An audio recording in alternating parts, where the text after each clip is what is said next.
वो कैसे पूरी हों और उस सब के लिए पैसा कैसे जुटाया जाए। सुनते हैं वित्त मंत्री निर्मला सीतारामन को।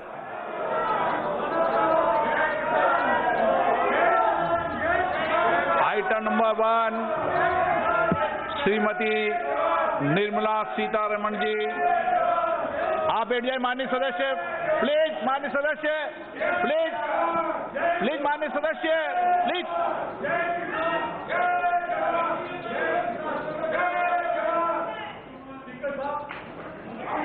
धन्यवाद जी। ऑनरेबल आपको बोलने का। माननीय अध्यक्ष जी, मैं 2020 मैं बजट प्रस्तुत करने के लिए खड़ी हुई हूँ।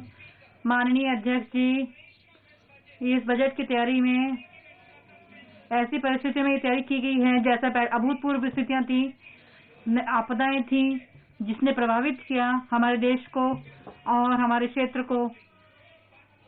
लेकिन जो हमने कोविड-19 में जो देखा 2020 में,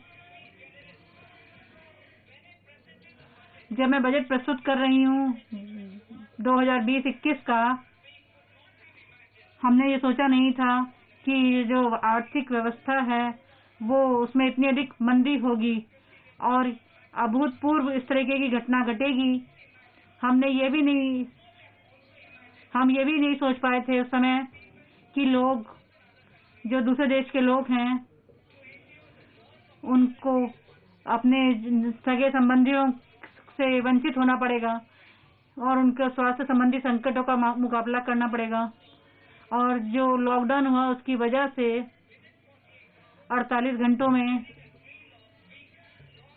3 सप्ताह का लॉकडाउन घोषित किया गया माननीय प्रधानमंत्री जी के द्वारा, और उस दौरान प्रधानमंत्री गरीब कल्याण योजना की घोषणा की गई, जिसकी वजह से जो फूड ग्रेन खाद्यान्न है वो प्रस्तुत किए गए, वो दिए गए, बांटे गए, और कुकिंग गैस दी गई। सीधे 400 करोड़ लोगों को, महिलाओं को, वृद्धों को, गरीब लोगों को इस जो है खाना बनाने की गैस, रसोई गैस दी गई। और सब्जियां, खाद्यान्न, और जो सफाई कर्मचारी हैं, ड्राइवर हैं, रेलवे और जो यातायात के जो कर्मचारी हैं, बैंक के कर्मचारी हैं, बिजली के काम में लगे हुए हैं लोग हैं, और फायरमैन हैं, और जो उन्होंने सभी ने एक सामान्य समय की तरह काम किया। और हम इसको मानते हैं, और मैं सभी के तरफ से इस माननीय सदन में बोल रही हूँ, जब मैं अपना आभार व्यक्त कर रही हूँ, महिलाएं और पुरुष वो अपना काम कर पाए और राष्ट्र को वो बुनियादी सुविधाएं, जरूरतें उनकी पूरी करा पाए। अध्यक्ष जी, सार्वजनिक सभी माननीय सांसदों ने और विधायकों ने भी अपने वेतन से योगदान दिया। 2020-21 में सरकार ने आत्मनिर्भर भारत पैकेज की घोषणा की ताकि जो वसूली की जा सके, और हमने 2 और आत्मनिर्भर पैकेज की घोषणा की, 2 और 3, और उसका वित्तीय प्रभाव जो पड़ा है और जो तरीके लिए गए आरबीआई के द्वारा, जो कदम उठाए गए, वो 27.1 लाख करोड़ के हमने कदम उठाए, और जो हमारे सकल घरेलू उत्पाद का 30% था, और सरकार में होने के नाते हमने स्थिति की निगरानी की और उसके लिए हमने कदम उठाए। सरकार, प्रधानमंत्री जी के नेतृत्व में हमने संसाधनों की तरफ ध्यान दिया, और जो समाज के गरीब वंचित लोग हैं, गरीब लोग हैं, दलित हैं, आदिवासी हैं, वृद्ध लोग हैं, और जो प्रवासी मजदूर हैं, बच्चे हैं, उनके लिए हमने कदम उठाए। प्रधानमंत्री गरीब कल्याण योजना 3, उनके लिए पैकेज की घोषणा की गई, और 5 छोटे बजट जो है उस तरीके से श्रृंखला में प्रस्तुत किए गए। आत्मनिर्भर पैकेज, उससे जो हमने अवसंरचना को सुधार करने के लिए हमने कदम उठाए, और माइनिंग क्षेत्र में, खनन के क्षेत्र में, कृषि के क्षेत्र में सुधार किए गए, और पब्लिक सेक्टर के PSU के क्षेत्र में एक राष्ट्र एक राशन कार्ड, और और उत्पादन से संबंधित जो है हमने प्रोत्साहन के लिए कई नीतियां चलाई इस समय में, और आयकर का जायजा लिया गया, टीवीटी और वित्तीय समावेशिता की तरफ भी हमने ध्यान दिया। आज भारत के पास 2 वैक्सीन उपलब्ध हैं और ये सिर्फ हमारे अपने नागरिकों की सुरक्षा के लिए नहीं है बल्कि कोविड-19 के लिए, बल्कि वो 100 देशों से अधिक उनको भी इससे लाभ मिलेगा। और हम जल्दी ही हमें उम्मीद है कि 2 और वैक्सीन आ जाएंगी। प्रधानमंत्री जी ने वैक्सीनेशन अभियान की शुरुआत की और हमारे वैज्ञानिकों का आभार व्यक्त किया। हम उनके आभारी हैं और जो प्रयास उन्होंने किए हैं। ये कहते हुए हमें याद है कि हमारा कोविड-19 के खिलाफ हमने संघर्ष किया और 2021 में भी हमारा ये संघर्ष जारी रहेगा।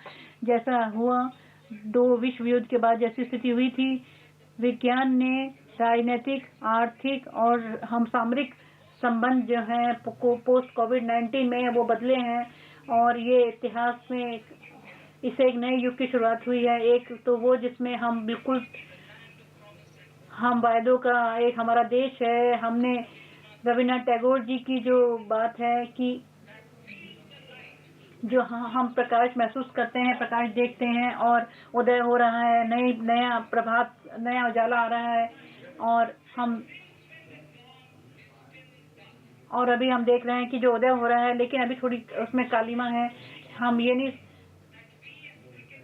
हम जो क्रिकेट प्रेमी देश हैं और हमारे अभी हाल ही में क्रिकेट की टीम ने जो ऑस्ट्रेलिया पर विजय प्राप्त की है, इससे हमें याद पड़ता है कि सभी जो गुणवत्ताएं हैं हमारे अंदर, हमारे जो युवा हैं वो उन्होंने बहुत अधिक प्रगति की है और वो उन्होंने बहुत अच्छा अपना प्रदर्शन किया। ये दिखाता है कि भारत जो है में मृत्यु दर सबसे कम है 1000 और हमारे यहाँ जो कोविड-19 के जो मामले हैं वो भी 130 हैं प्रति मिलियन और ये सबसे कम है। और ये दर्शाता है कि अब हम आर्थिक स्थिति में भी हम मजबूत हो रहे हैं। ये पहला बजट है, इस नए दशक का ये पहला बजट है। ये डिजिटल बजट है और ये सभी आपके समर्थन से, सहयोग से हो पाया है। अभी तक सिर्फ 3 बार बजट इससे भी इसमें दिखाया गया कि हमारी अर्थव्यवस्था जो है वो उसमें प्रभावित हुई है और ये भारत के अनुरूप है। ये जो हमारी अर्थव्यवस्था में जो खिंचाव हुआ है वो इसलिए क्योंकि इस समय विश्व के स्तर पर आपदा आ गई थी और जैसे कई दूसरे देशों ने इस आपदा को झेला है। ये कहते हुए मैं पूरी तरह से विश्वस्त हूँ कि सरकार पूरी तरह तैयार है और हम समर्थन करने के तैयार हैं और हम अर्थव्यवस्था को पूरी तरह से मजबूती प्रदान करने के लिए प्रयासरत हैं। इससे हम चाहते हैं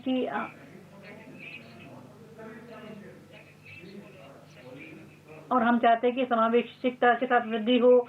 2021 में कई महत्वपूर्ण हम कदम उठाएंगे। मैं उनमें से कुछ का जिक्र करूंगी। ये 75वां वर्ष है आज़ादी का, 60 वर्ष हो चुके हैं भारत में, 50 वर्ष भारत पाकिस्तान का जो युद्ध था उसको 50 वर्ष पूरे हो चुके हैं और हमारी स्वतंत्रता का भी 70वां वर्ष है। ब्रिक्स प्रेसिडेंसी भी हमें मिलेगी और चंद्रयान 3 मिशन और हरिद्वार में महाकुंभ जैसे जो है महत्वपूर्ण कार्यक्रम होंगे। माननीय अध्यक्ष जी, मैं बजट के बारे में बात करूं उससे पहले मैं बताना चाहूंगी कि कैसे हमने दूरियां बनाते हुए हमने इन चुनौतियों का सामना किया। हमारे जैसे देश में लोग समय पर आगे आए हैं और इससे हमें कई तरीके से हमें आघात पहुंचा है। मैं सम्मान में हर नागरिक को सम्मान करती हूँ जिन्होंने ये जिस तरह की चुनौती का सामना किया है। राजकोषीय और मानसिक रूप से हम स्वस्थ रहें। पार्टिका में मैं आत्मनिर्भर भारत का एक परिकल्पना है जिसको मैं प्रस्तुत करना चाहती हूँ। आत्मनिर्भरता के ये नया विचार नहीं है। पुरातन भारत जो है आत्मनिर्भर रहा है और उसी तरीके से हमारे जो कारोबार का हम दूरी रहे हैं। आत्मनिर्भर भारत एक व्याख्या है, 130 करोड़ लोगों की अभिव्यक्ति है जिनका पूरा विश्वास है। जो हम अंतर्राष्ट्रीय दलों के हम हिस्सा हैं, G20 ब्रिक्स का हम हिस्सा हैं और हम चाहते हैं कि अवसंरचना का विकास हो और अंतर्राष्ट्रीय जो सौर ऊर्जा है उसमें भी हम अपना योगदान दें। भारत ने इसमें अथक प्रयास किए हैं। जो प्रस्ताव आए हैं वो उससे हमें मजबूती मिलेगी और हमारा जो संकल्प है वो और मजबूत होगा और किसानों की आय दुगनी होगी, अवसंरचना जो है मजबूत होगी और भारत की अर्थव्यवस्था मजबूत होगी, अच्छे और युवाओं को अच्छे अवसर मिलेंगे, शिक्षा सभी को मिल पाएगी, महिलाओं का सशक्तिकरण होगा और इसके साथ साथ विकास जो है वो समावेशिक होगा। इसके अतिरिक्त हम जो हैं 13 जो वायदे किए हैं उसको हम पूरा कर पाएंगे। बजट 2015-16 में जो वायदे किए थे हम उसको पूरा कर पाएंगे और उसको हम मूर्त रूप दे पाएंगे। अमृत महोत्सव 2022 का 75वां वर्ष होगा हमारी आज़ादी का 2022 में और उसमें आत्मनिर्भर भारत की गूंज को ही वो पूरा कर पाएंगे। और 6 ये स्तंभ हैं, स्वास्थ्य और वित्तीय पूंजी और अवसंरचना का विकास, समावेशिकता का विकास हो, भारत और मानवता जो संसाधन है उसको मजबूत करें और न्यूनतम कम लोगों के साथ शासन चला सकें। पहला जो स्तंभ है स्वास्थ्य और सबका कल्याण हो। यदि आरंभ में ही मैं ये कहना चाहूंगी कि जो स्वास्थ्य और अवसंरचना के क्षेत्र में निवेश किया गया बजट में उसमें काफी अधिक बढ़ोतरी की गई है और इसको आप देख पाएंगे। संस्थान हमारा जो प्रतिबद्धताएं हैं हम समग्र रूप से इस कार्य को आगे बढ़ाएंगे और हम 3 क्षेत्रों को मजबूती प्रदान करेंगे, क्यूरेटिव, और हम चाहेंगे सबका कल्याण हो, सबकी तरफ ध्यान देंगे। जो हमारी स्वास्थ्य व्यवस्थाएं हैं उसमें केंद्र द्वारा प्रायोजित योजनाएं हैं, आत्मनिर्भर स्वस्थ भारत योजना, इसको शुरू किया जाएगा।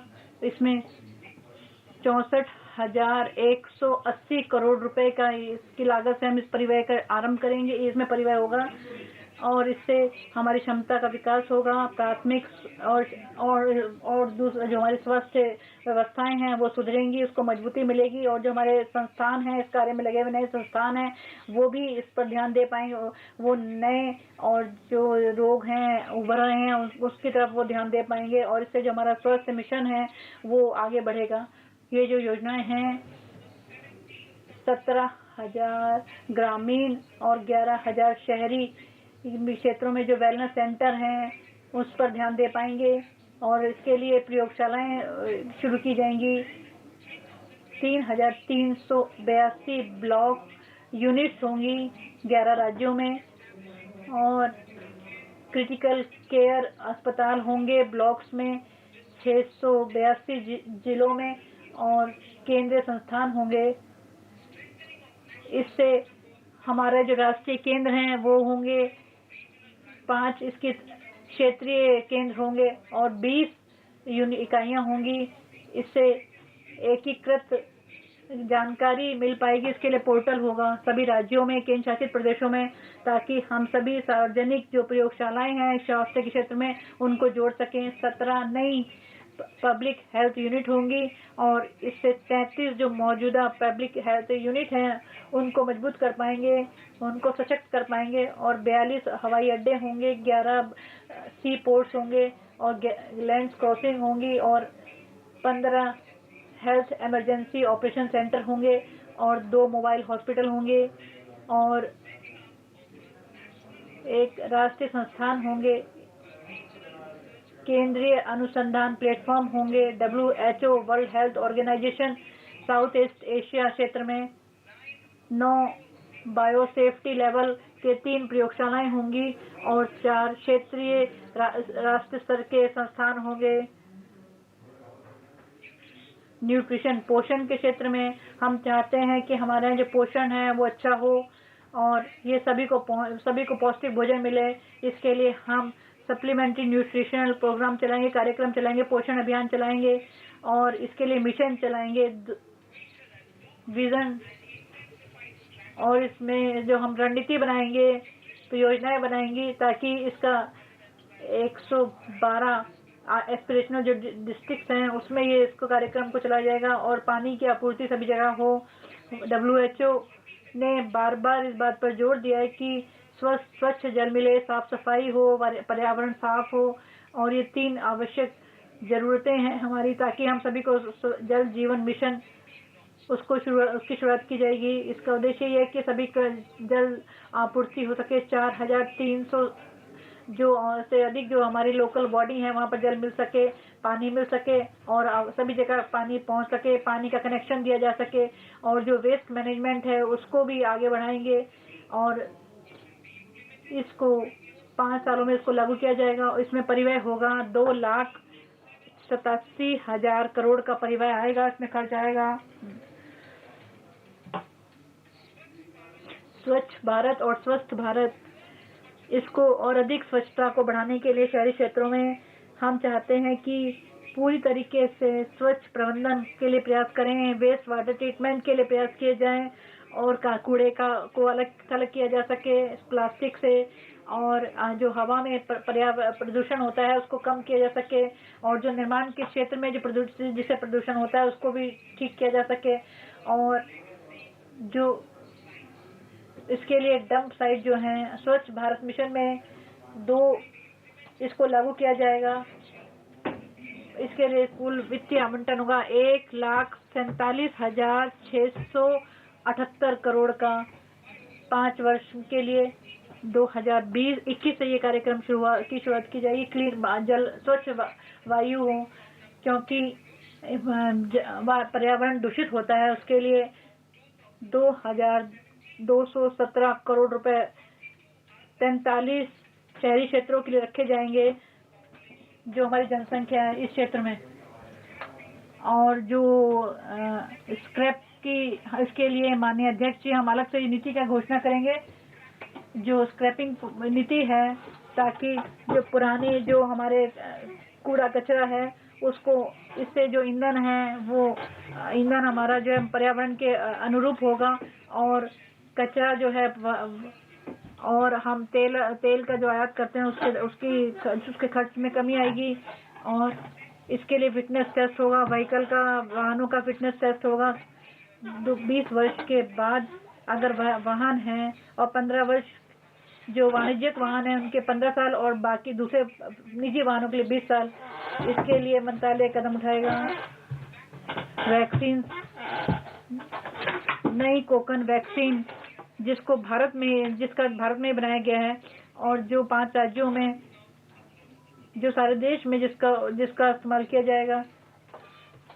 50,000 बच्चों की जो मृत्यु हो जाती है उसको रोका जा सकेगा।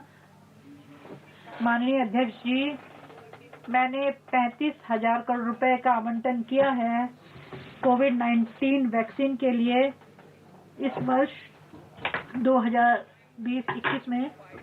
Further funds, मैं यदि आवश्यकता होगी तो और भी निधियां उपलब्ध कराऊंगी। जहां तक बजट परिव्यय का संबंध है, स्वास्थ्य और कल्याण के लिए यह 2,23,846 करोड़ रुपए रखा गया है और इसके अनुसार यह 2021 में जैसा कि हमने देखा है कि जो भी था केवल 94,452 करोड़ का था और यह वृद्धि होगी लगभग 127% की और इसी की जो विवरण है वह अनुबंध 1 और 2 में दिए गए हैं। माननीय अध्यक्ष महोदय, अब मैं दूसरी बात पर जाती हूं जो कि वित्तीय परिव्यय और ढांचागत विकास के संबंध में है।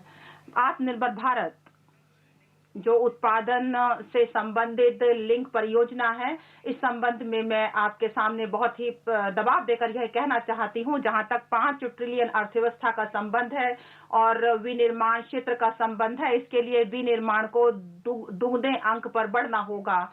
जहां तक विनिर्माण कंपनियां हैं उन्हें बहुत ही अभिन्न अंग बनाना होगा विश्व स्तर पर आगे बढ़ने के लिए और साथ ही साथ प्रतिस्पर्धा में आगे बढ़ाना होगा ताकि सभी प्रकार की PIL योजनाएं हैं वहां पर विश्व के साथ प्रतिस्पर्धा कर सके आत्मनिर्भर भारत बनने के लिए। और यह 13 क्षेत्रों में दिए गई है और भारत सरकार ने इसके लिए 1.97 करोड़ रुपए 5 वर्ष की अवधि के लिए दी गए हैं, जिसकी आरंभ इसी वर्ष से होगा। इसके साथ ही हमें स्वास्थ्य और हमारे जो मूलभूत क्षेत्र हैं उसमें हमें विश्व स्तर पर हम उभरेंगे और हमारे युवाओं को इससे रोजगार भी मिलेगा। जहां तक कपड़ा का संबंध है, टेक्सटाइल का संबंध है, मैं कहना चाहती हूं कि विश्व स्तर पर हम चाहते हैं कि प्रतिस्पर्धा करें। इसके लिए बहुत ज्यादा निवेश की आवश्यकता है और इसके लिए एक योजना है मेगा निवेश टेक्सटाइल पार्क। यह शुरू किया जाएगा PIL योजना के अतिरिक्त और इसके माध्यम से विश्व स्तर का ढांचागत विकास किया जाएगा और इसमें ऐसी सुविधाएं दी जाएंगी जिससे कि विश्व स्तर के जो चैंपियन हैं वह निवेश में हम उनको बढ़ा सकें। 7 ऐसे पार्कों की स्थापना की जाएगी 3 वर्ष के भीतर।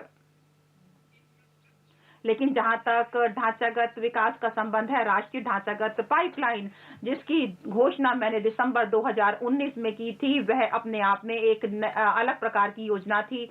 पूरी जो सरकारी योजना है जो कि भारत सरकार द्वारा की गई है NIP, इसकी 6,805 परियोजनाओं के साथ शुरू की गई थी। यह परियोजनाएं जो पाइपलाइन है यह 7,400 योजनाओं तक फैली है।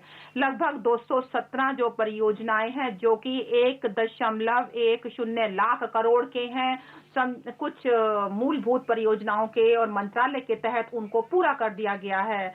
यह जो हम एक विशेष लक्ष्य लेकर चले हैं और यह सरकार पूरी तरह प्रतिबद्ध है कि वह आगामी वर्षों में से पूरा करेगी और इसमें बहुत ज्यादा हमें निधियां चाहे सरकारी और वित्तीय क्षेत्र से मिलेंगे। इस वर्ष के बजट में मैं प्रस्ताव करती हूं कि मैं कठोर कदम उठाऊंगी। यह 3 तरीके से काम किया जाएगा। पहला काम किया जाएगा कि मैं संस्थागत ढांचागत विकास करूंगी और मैं जो आस्तियां हैं उनका विमुद्रीकरण करूंगी और साथ ही साथ जो खर्च है वह केंद्रीय और राज्य बजट में उसको भी बढ़ाऊंगी।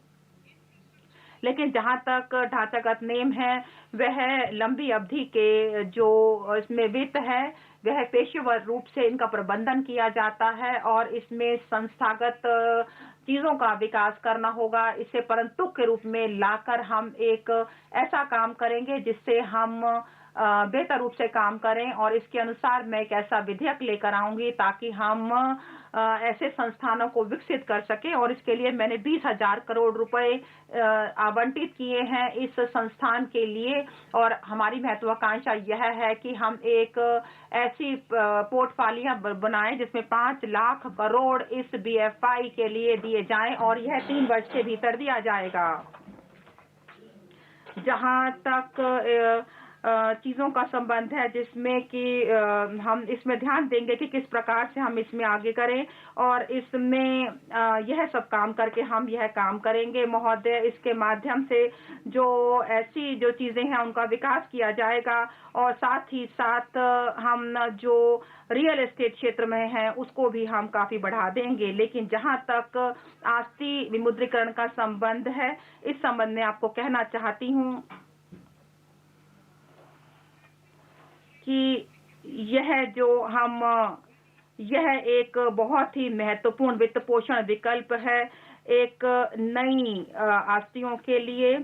मैं एक संभावित ब्राउनफील्ड अवसंरचना आस्तियों की एक राष्ट्रीय मुद्रीकरण पाइपलाइन लॉन्च की जाएगी। एक आस्ति मुद्रीकरण डैशबोर्ड की प्रगति को ट्रैक करने के लिए और निवेशकों को देखने की सुविधा प्रदान करने के लिए सृजित किया जाएगा।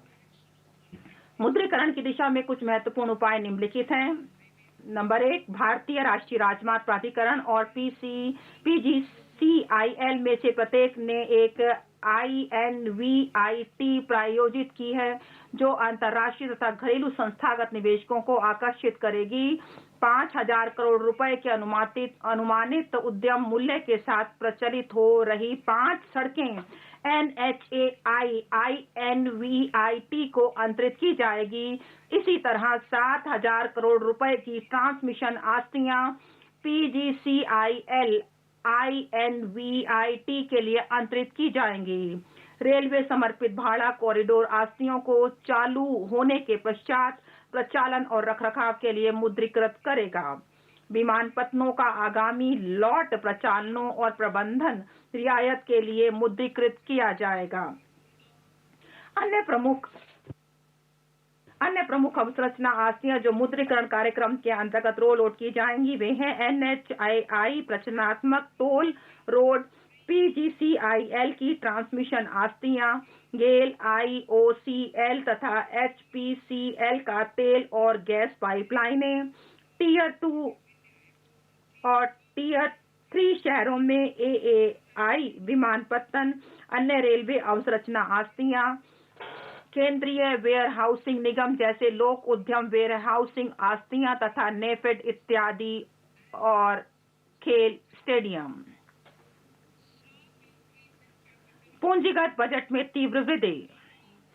बजट अनुमान 2020-21 में हमने पूंजीगत व्यय के लिए 4.12 लाख करोड़ रुपए प्रदान किए थे। हमारा यह प्रयास था कि संसाधनों की कमी के बावजूद हमें पूंजी पर अपेक्षाकृत अधिक व्यय करना चाहिए और हम वर्ष के अंत तक लगभग 4.39 लाख करोड़ रुपए खर्च करने की उम्मीद रखते हैं।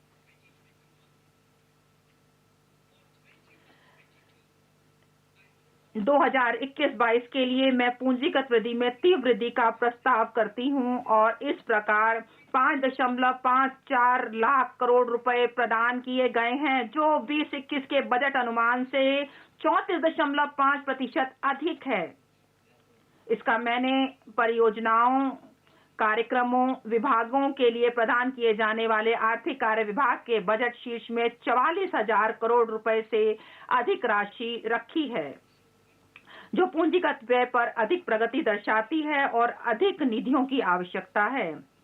इस व्यय के अतिरिक्त हम राज्यों और स्वायत्त निकायों को उनके पूंजीगत व्यय के लिए 2 लाख करोड़ रुपए से अधिक की राशि भी प्रदान करेंगे। हम अवसंरचना के सृजन पर अपने बजट में अधिक खर्च करने के लिए राज्यों को प्रेरित करने के लिए विशिष्ट तंत्र भी तैयार करेंगे।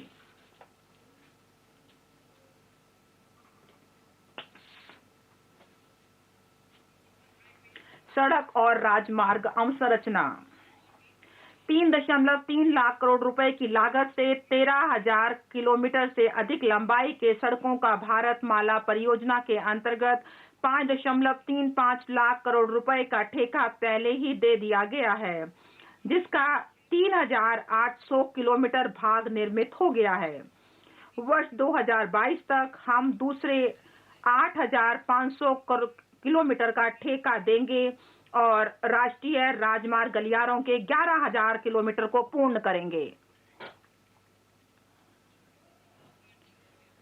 सड़क अवसंरचना को और बढ़ाने के लिए और अधिक आर्थिक कॉरिडोर की भी योजना बनाई जा रही है। कुछ इस प्रकार है। 1.03 लाख करोड़ रुपए के निवेश से तमिलनाडु राज्य में 3500 किलोमीटर के राष्ट्रीय राजमार्ग निर्माण करेंगे। इनमें मदुरई कोल्लम कॉरिडोर, चित्तूर थैचूर कॉरिडोर शामिल हैं और निर्माण कार्य आगामी वर्ष से प्रारंभ होगा। केरल में मुंबई कन्याकुमारी कॉरिडोर के 600 किलोमीटर सेक्शन सहित 65,000 करोड़ रुपए के निवेश से केरल राज्य में 1100 किलोमीटर राष्ट्रीय राजमार्ग का निर्माण कार्य है और इसमें मौजूदा सड़क कोलकाता सिलीगुड़ी के उन्नयन सहित 25,000 किलोमीटर की लागत का राजकीय निर्माण कार्य भी इसमें शामिल है। और इसके साथ जो पश्चिम बंगाल, मैं कहती हूँ पश्चिम बंगाल, कोलकाता सिलीगुड़ी के उन्नयन सहित 25,000 करोड़ की लागत से पश्चिम बंगाल राज्य में 675 किलोमीटर राजमार्ग का निर्माण कार्य है।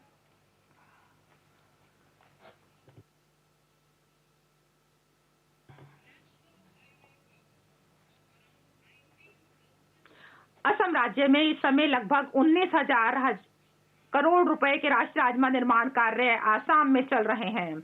इसके अतिरिक्त राष्ट्रीय राजमार्गों के 1300 किलोमीटर से अधिक को कवर करते हुए 34,000 करोड़ रुपए से अधिक के निर्माण कार्य आगामी 3 वर्षों में राज्य में निष्पादित किए जाएंगे। कुछ फ्लैगशिप कॉरिडोर और अन्य महत्वपूर्ण परियोजनाएं जिनमें 2021-22 में पर्याप्त कार्यकलाप दिखाई देंगे, अनुबंध 2 में दी गई हैं। मेरे भाषण के मैं सड़क परिवहन और राजमार्ग मंत्रालय के 1,18,101 करोड़ रुपए का बढ़ा हुआ 1,18,101 करोड़ रुपए का बढ़ा हुआ परिव्यय भी प्रदान कर रही हूं, जिसमें से पूंजी के लिए 1,08,230 करोड़ रुपए हैं, जो अब तक का सर्वाधिक है। रेलवे अवसंरचना। माननीय अध्यक्ष महोदय, भारतीय रेलवे ने भारत के लिए एक राष्ट्रीय रेल योजना 2030 तैयार की है। इस योजना को 2030 तक भविष्य के लिए तैयार रेलवे तंत्र सृजित करना है। हमारे उद्योगों के लिए परिवहन लागत को कम करना मेक इन इंडिया को समर्थ बनाने के लिए हमारी रणनीति का मुख्य बिंदु है। यह संभावना है कि पश्चिम समर्पित भारत कॉरिडोर और पूर्वी समर्पित कॉरिडोर जून 2022 तक चालू हो जाएगा। निम्नलिखित अतिरिक्त पहल प्रस्तावित हैं। 2021-22 में पूर्वी डीएफसी का सोननगर गोमो खंड 263.7 किलोमीटर पीपीपी मोड में शुरू किया जाएगा और यह इस वर्ष शुरू किया जाएगा। 274.3 किलोमीटर का गोमो दानकुन्नी खंड भी इसके तत्काल बाद शुरू किया जाएगा।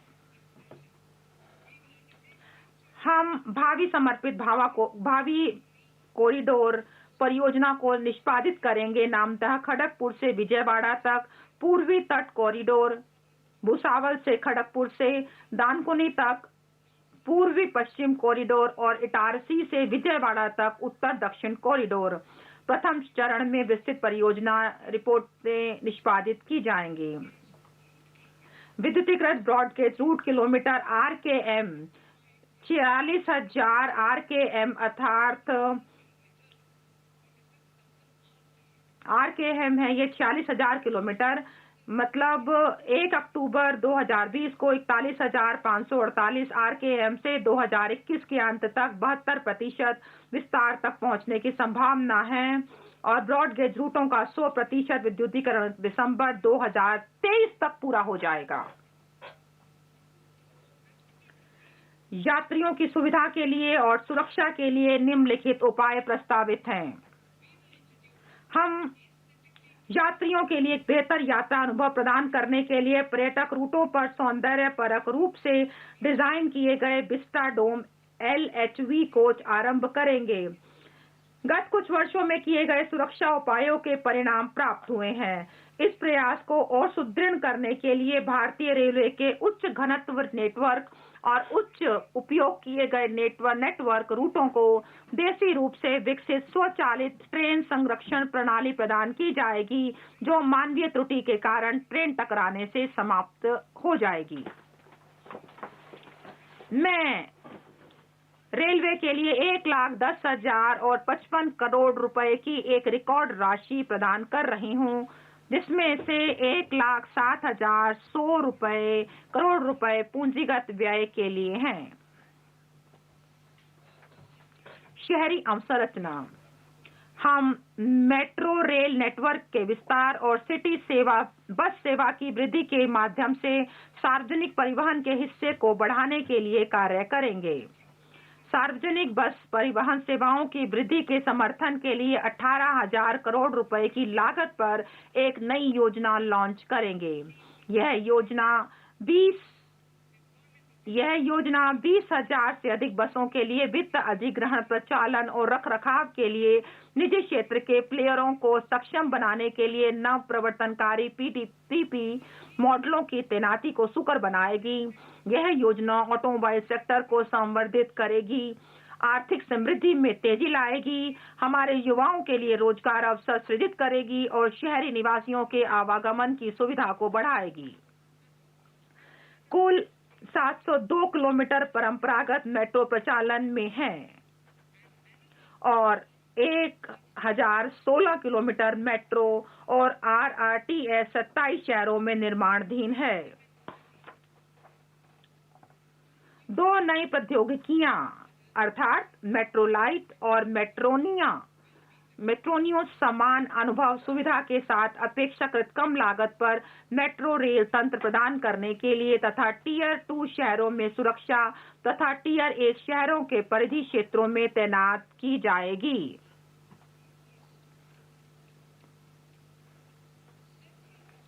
केंद्रीय हिस्से की धनराशि निम्नलिखित को दी जाएगी। कोच्चि मेट्रो रेलवे फेज 2 जिसकी लंबाई 11.5 किलोमीटर और लागत 1957.05 करोड़ रुपए होगी। चेन्नई मेट्रो रेलवे फेज 2 जिसकी लंबाई 118.9 किलोमीटर और लागत 63.246 करोड़ रुपए होगी। Bengaluru metro railway project phase 2A और 2B जिसकी लंबाई 58.19 किलोमीटर और लागत 14,788 करोड़ रुपए होगी। नागपुर मेट्रो रेल परियोजना फेज 2 और नासिक मेट्रो जिसकी लागत क्रमशः 5,976 करोड़ रुपए और 2,092 करोड़ रुपए होगी। विद्युत अवसंरचना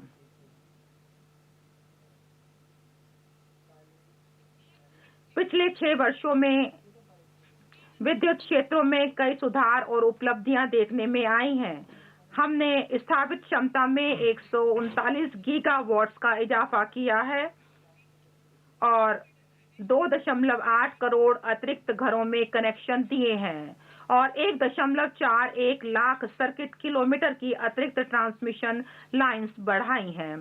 देश भर में संवितरण कंपनियों का अपना एक अधिकार रहा है, चाहे वह सरकारी कंपनी हो या निजी कंपनी।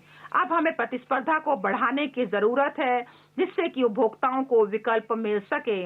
एक ऐसा फ्रेमवर्क तैयार किया जाएगा जिससे उपभोक्ता एक से अधिक संवितरण कंपनियों में से अपना चुनाव करने का विकल्प रख सकेंगे।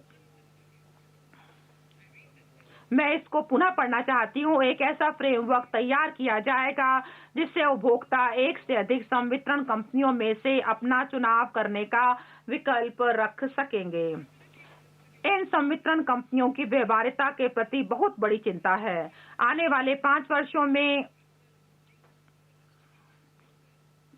3,05,984 करोड़ रुपए के परिव्यय से एक परिष्कृत एवं सुधार आधारित तथा परिणाम संबंध विद्युत वितरण योजना 5 वर्ष में शुरू की जाएगी। इस योजना से डिस्कॉम्स को बुनियादी संरचनाओं को तैयार करने में सहायता मिल सकेगी जिसमें प्रीपेड स्मार्ट मीटरिंग सिस्टम्स का उन्नयन आदि आते हैं जो कि वित्तीय सुधार से जुड़े हुए हैं।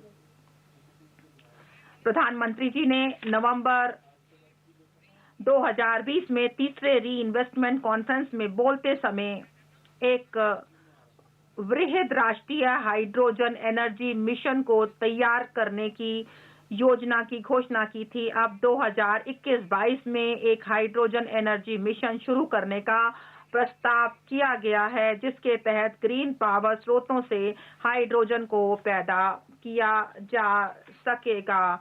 पोत नौवहन जलमार्ग बड़े बड़े पत्तन जो कि अपने संचालन सेवाओं को खुद देखते हैं अब एक ऐसे मॉडल के रूप में सामने आएंगे जिसका प्रबंधन इसके निजी भागीदार द्वारा किया जाता होगा।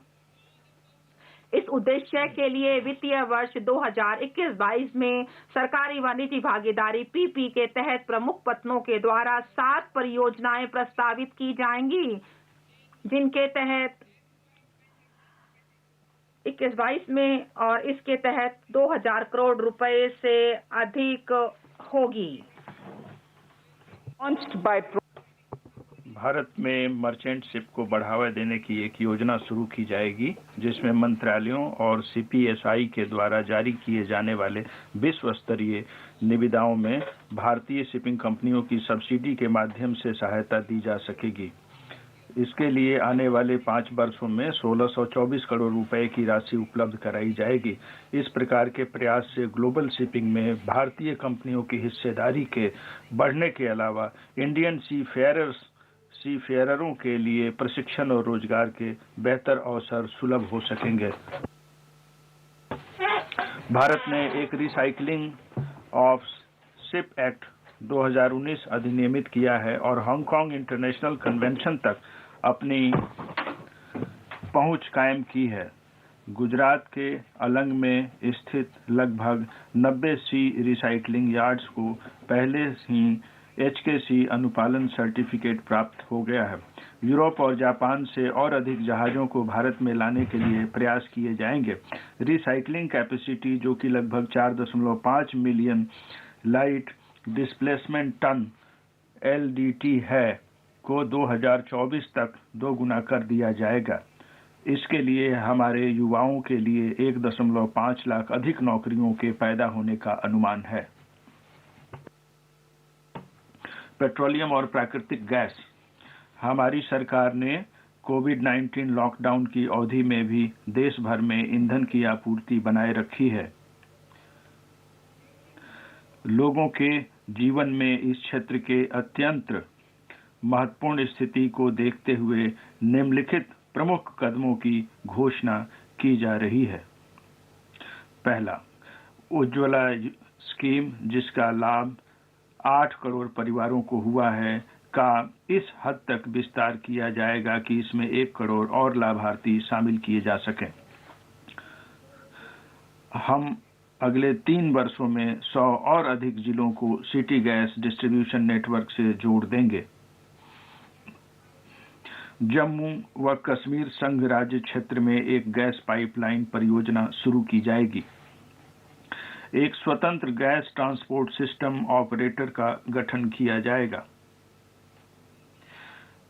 जिससे बिना किसी भेदभाव के खुली पहुंच के आधार पर सभी प्राकृतिक गैस पाइपलाइनों की कॉमन कैरियर कैपेसिटी की बुकिंग में सुविधा प्रदान की जा सकेगी और समन्वय स्थापित किया जा सकेगा। वित्तीय पूंजी। हम SEBI act 1992, depositories act 1996, securities contract regulation act 1956 और गवर्नमेंट सिक्योरिटीज एक्ट 2007 के प्रावधानों को समेकित करके एक युक्ति संगत एकल सिक्योरिटीज मार्केट्स कोड तैयार कर सके, ऐसा मेरा प्रस्ताव है। सरकार GIFT IFSC में एक विश्व स्तरीय या फिनटेक हब विकसित करने के लिए अपना समर्थन देने को तैयार है। इस दबाव के वक्त में कॉरपोरेट बॉन्ड मार्केट में भागीदारों के बीच विश्वास पैदा करने के लिए और सामान्यतः सेकेंडरी मार्केट लिक्विडिटी को बढ़ाने के लिए एक अस्थायी संस्थागत फ्रेमवर्क तैयार किए जाने का प्रस्ताव है। इस प्रस्तावित निकाय के द्वारा दबायुक्त और सामान्य समय अर्थात दोनों ही स्थितियों में निवेश परक ग्रेड की ऋण सिक्योरिटीज की खरीद की जा सकेगी और इससे बॉन्ड मार्केट के विकास में मदद मिलेगी। इस उद्देश्य के लिए 2018-19 के बजट में सरकार ने देश में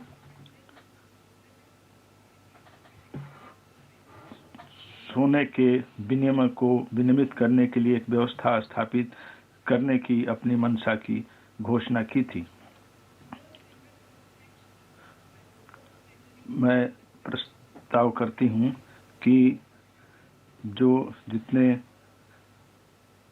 वित्तीय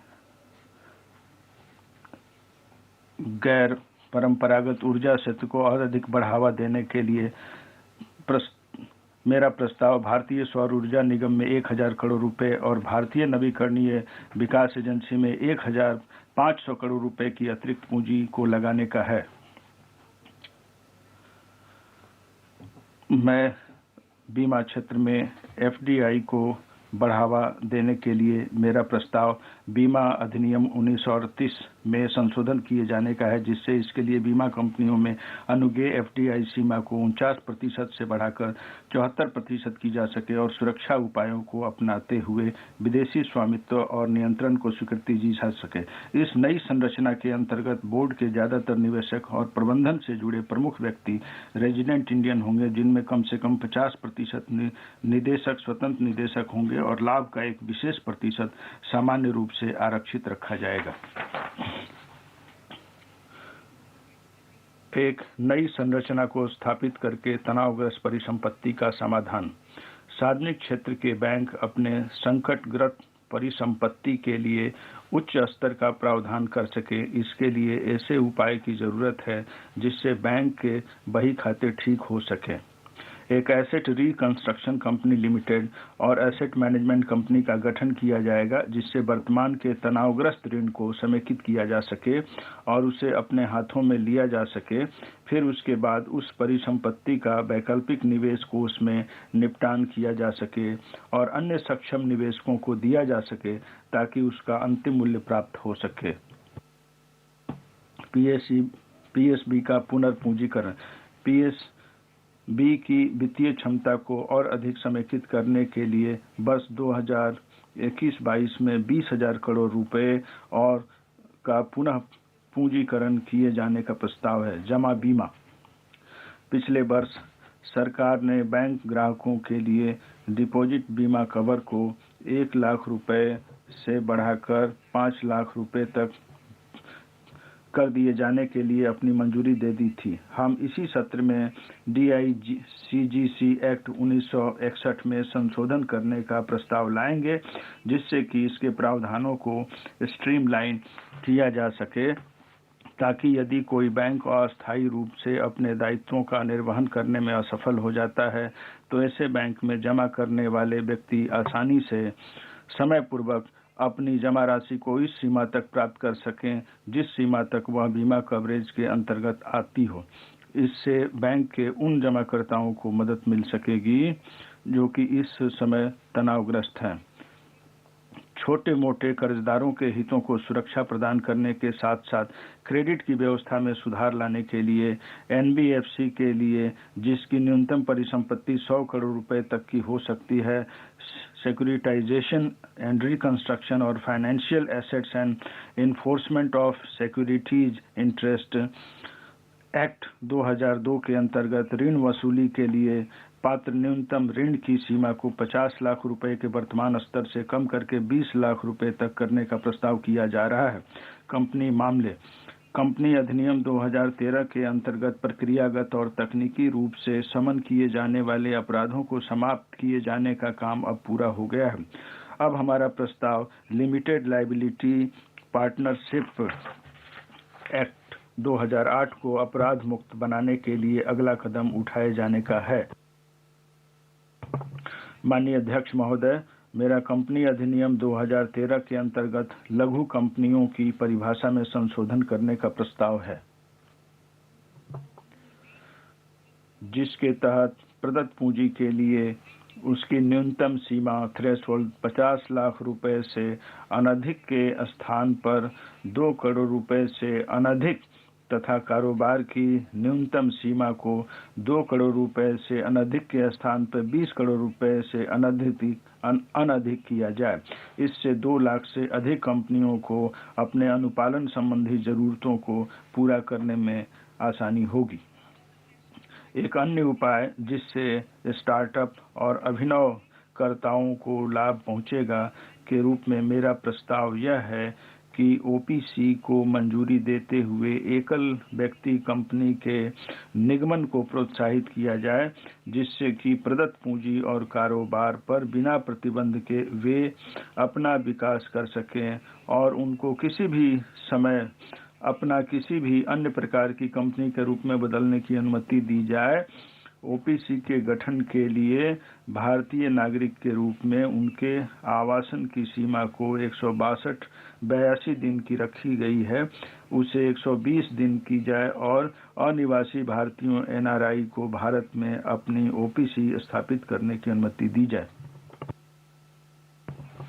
विवादों का तेजी से समाधान सुनिश्चित करने के लिए एनसीएलटी फ्रेमवर्क को मजबूत बनाया जाएगा, ई कोर्ट सिस्टम को लागू किया जाएगा और एमएसएमई के लिए ऋण समाधान की वैकल्पिक व्यवस्था और विशेष फ्रेमवर्क को लागू किया जाएगा। आने वाले राजकोषीय वर्ष 2021-22 के दौरान हम data analytics, artificial intelligence, machine learning चालित एमसीए 21 वर्जन 3.0 शुरू कर रहे होंगे। इस वर्जन 3.0 में ई स्क्रूटनी, ई एडजुडिकेशन, ई कंसल्टेशन और अनुपालन प्रबंधन के अतिरिक्त मॉड्यूल्स होंगे।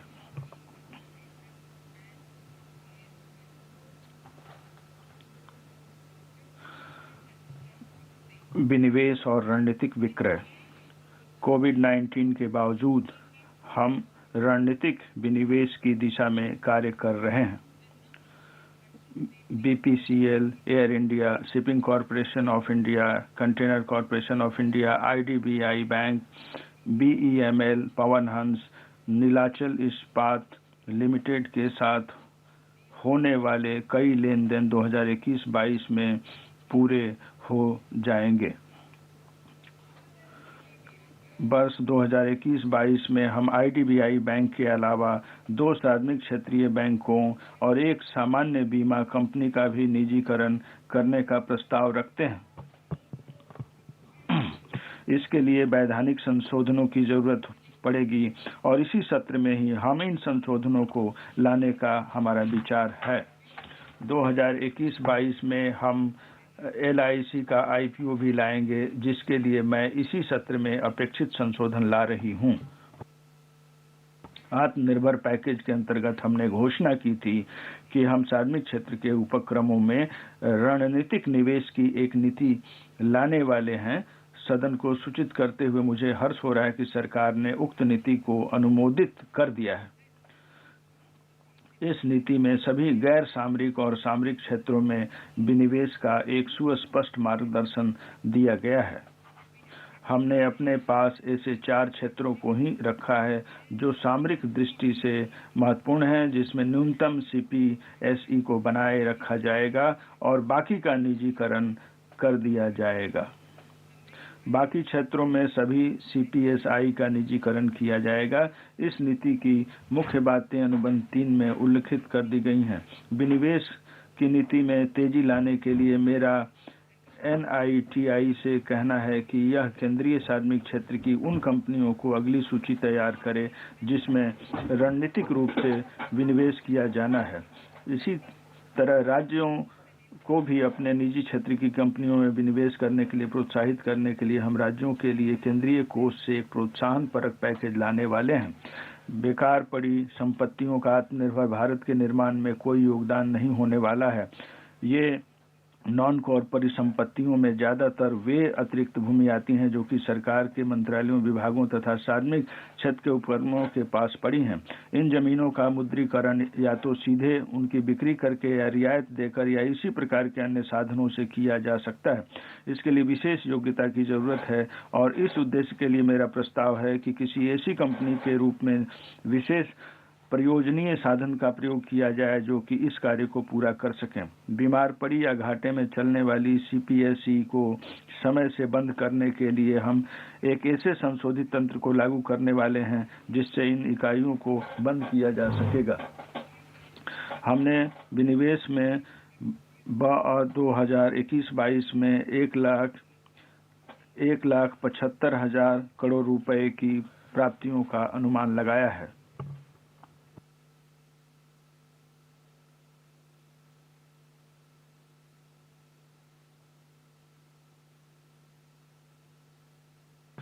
सरकारी वित्तीय सुधार। Treasury single account system TSA के अंतर्गत स्वायत्तशासी निकाय अपने वास्तविक खर्च के समय सरकार के खाते से अपना फंड सीधे निकाल सकते हैं। इससे ब्याज के रूप में आने वाली बचत लागत बच जाती है। हम 2021-22 से इस TSA सिस्टम को सर्वसुलभ रूप से लागू करने वाले हैं। 15वें वित्त आयोग की सिफारिश के आधार पर हमने केंद्रीय प्रायोजित योजनाओं को युक्ति संगत बनाने और इनकी संख्या को कम करने का विस्तृत कार्य किया है। इससे इनके परिव्यय को समेकित किया जा सकेगा और बेहतर परिणाम सामने आएंगे। सरकार बहुराज्य सहकारी समितियों के विकास के प्रति प्रतिबद्ध है और उनको हर तरह की सहायता देगी। सहकारी समितियों के लिए ईज ऑफ डूइंग बिजनेस को और अधिक सरल बनाने के लिए मेरा प्रस्ताव उनके लिए एक अलग से प्रशासनिक संरचना स्थापित करने का है।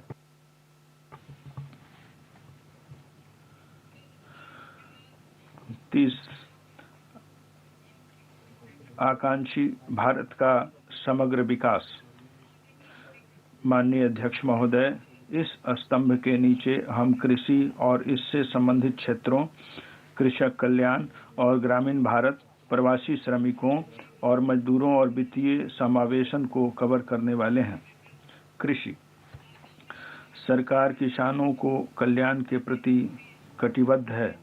MSP की व्यवस्था में मूलभूत परिवर्तन किया गया है जिससे यह सुनिश्चित हो सके कि सभी प्रकार की जिंसों के मामले में उत्पादन लागत का 1.5 गुना कीमत मिल सके।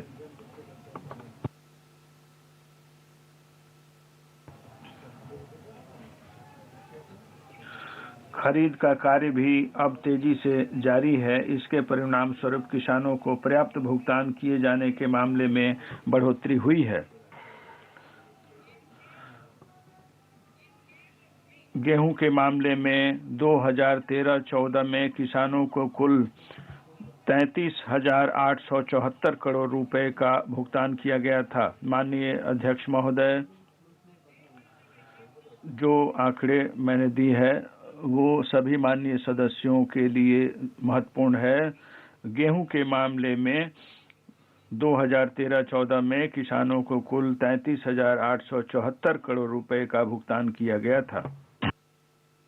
2019-20 में यह राशि 62,802 करोड़ रुपए थी और 2020-21 में स्थिति और भी अच्छी हुई तथा किसानों को कुल 75,060 करोड़ रुपए का भुगतान कर दिया गया है।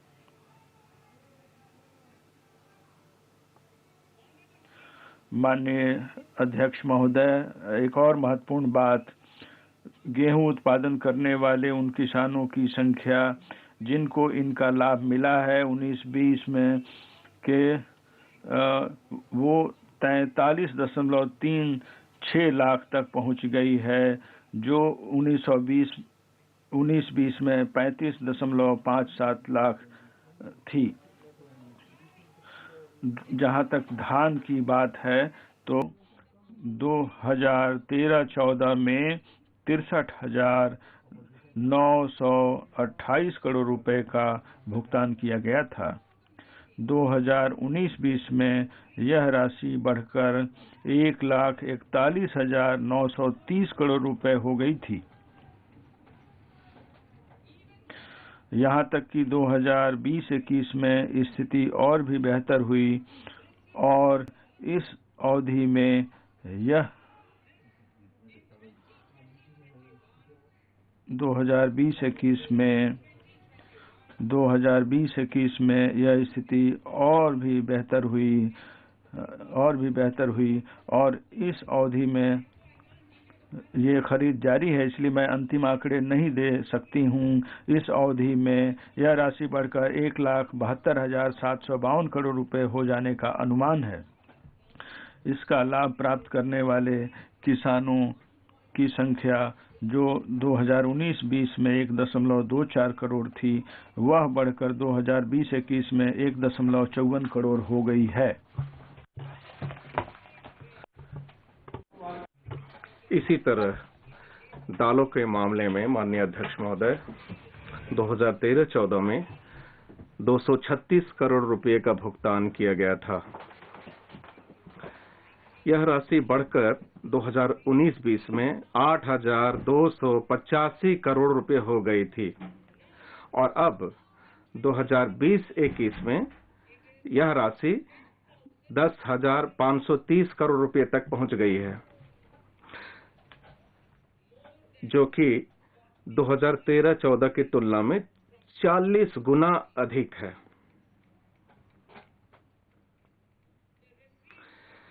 कपास के किसानों को मिलने वाली राशि में उल्लेखनीय वृद्धि हुई है, जो कि 2013-14 के 90 करोड़ रुपए से बढ़कर अब 27 जनवरी 2021 को 25,974 करोड़ रुपए हो गई है।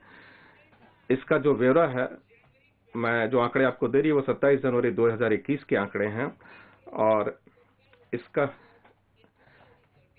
90 करोड़ रुपए जो 2013-14 में थे उसे 25,974 करोड़ रुपए कर दिया गया है। इसका ब्यौरा अनुबंध 4 में दिया गया है।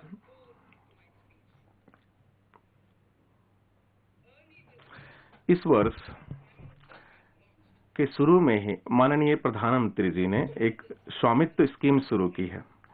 इस योजना के अंतर्गत गांवों में संपत्तियों के मालिकों को अधिकार के दस्तावेज दिए जा रहे हैं। अब तक 1,241 गांवों के लगभग 1,80,000 संपत्ति मालिकों को कार्ड दिए गए हैं। अब मेरा प्रस्ताव वित्तीय वर्ष 2021-22 में इस योजना को सभी राज्यों संघ राज्य क्षेत्रों में लागू करने का है। अपने किसानों को पर्याप्त ऋण सुलभ कराने के लिए हमने वित्तीय वर्ष 2022 में कृषि ऋण के लक्ष्य को बढ़ाकर 16.5 लाख करोड़ रुपए तक कर दिया है। हमारा ध्यान जो होगा वो पशुपालन, डेयरी और मत्स्यिकी के क्षेत्र में और अधिक ऋण सुलभ कराने पर हो। हम ग्रामीण अवसंरचना विकास कोष में किए जा रहे आवंटन को 30,000 करोड़ रुपए से बढ़ाकर 40,000 करोड़ रुपए कर रहे हैं। नाबार्ड के अंतर्गत जो 5,000 करोड़ रुपए से एक माइक्रो इरिगेशन फंड स्थापित किया गया, मेरा प्रस्ताव इसमें 5,000 करोड़ रुपए और डालकर इसको दोगुना करने का है। कृषि और संबद्ध उत्पादों के मूल्य संवर्धन को बढ़ावा देने और उसके निर्यात को बढ़ाने के लिए ऑपरेशन ग्रीन स्कीम, जो कि इस समय केवल टमाटर, प्याज और आलू पर लागू है, के दायरे को बढ़ाकर इसमें जल्दी खराब होने वाले 22 और उत्पादों को शामिल किया जाएगा। ENAM के तहत 1.68 करोड़ किसानों का पंजीकरण किया गया है और 1.14 लाख करोड़ रुपए का व्यापार मूल्य हासिल हुआ है।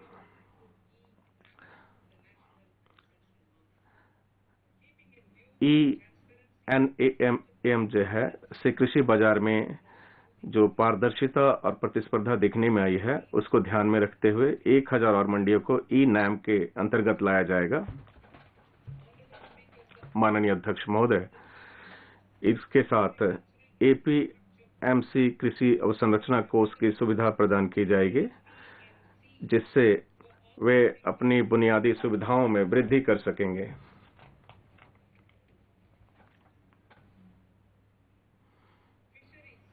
मत्स्यिकी,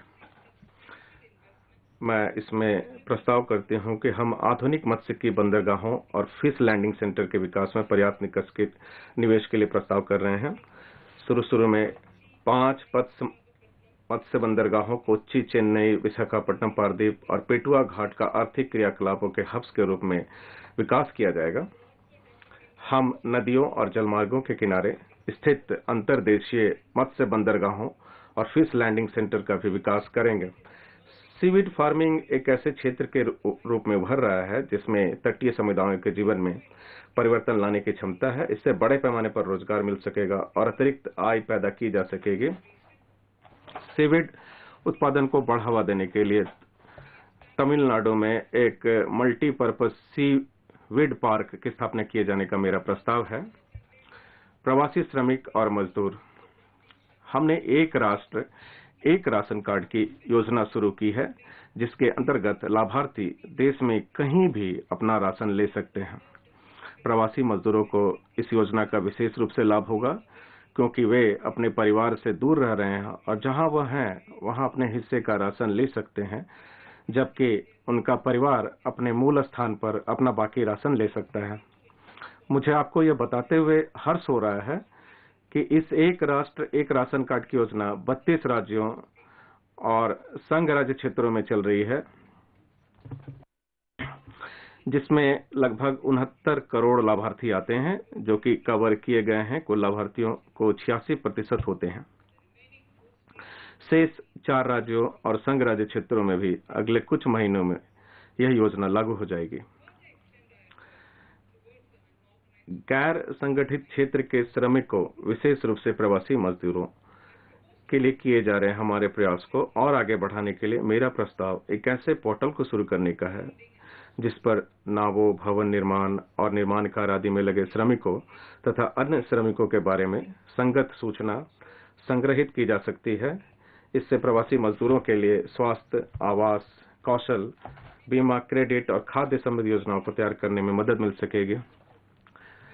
4 श्रम संहिताओं को लागू करके हम उस प्रक्रिया को पूरा कर सकेंगे जिसकी शुरुआत 20 वर्ष पहले हुई थी। विश्व भर में पहली बार नावों और प्लेटफार्मों पर काम करने वाले मजदूरों के लिए सामाजिक सुरक्षा का लाभ उपलब्ध कराया गया है।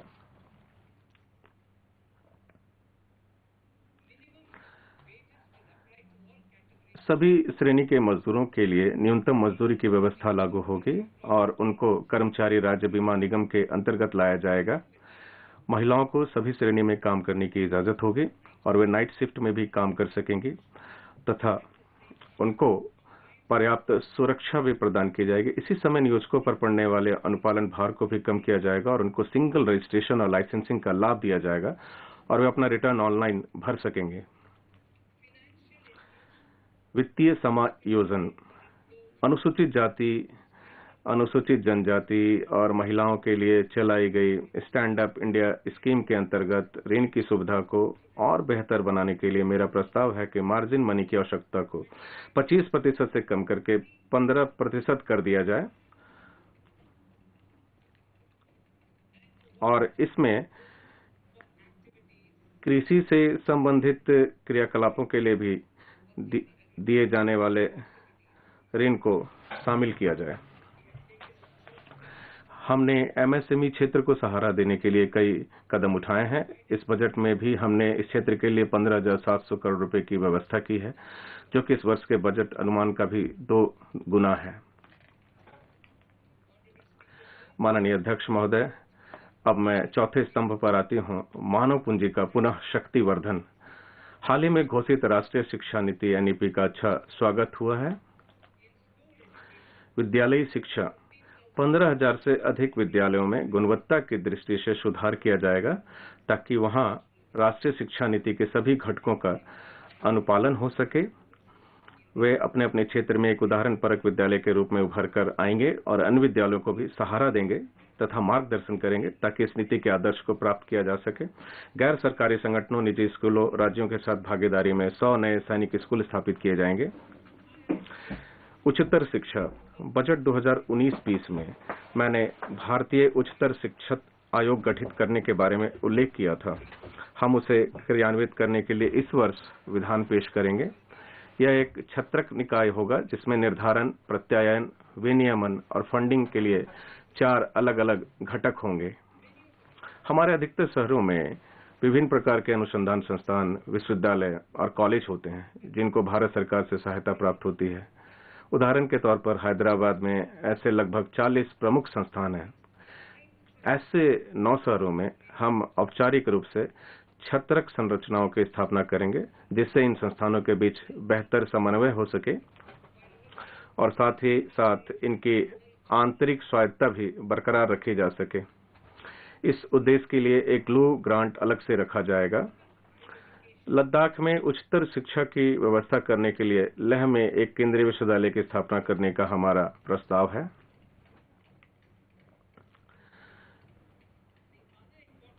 इस एनईपी के हिस्से के रूप में अपनाई जाने वाली कुछ अन्य प्रमुख परियोजनाओं की सूची अनुबंध 5 में दी गई है।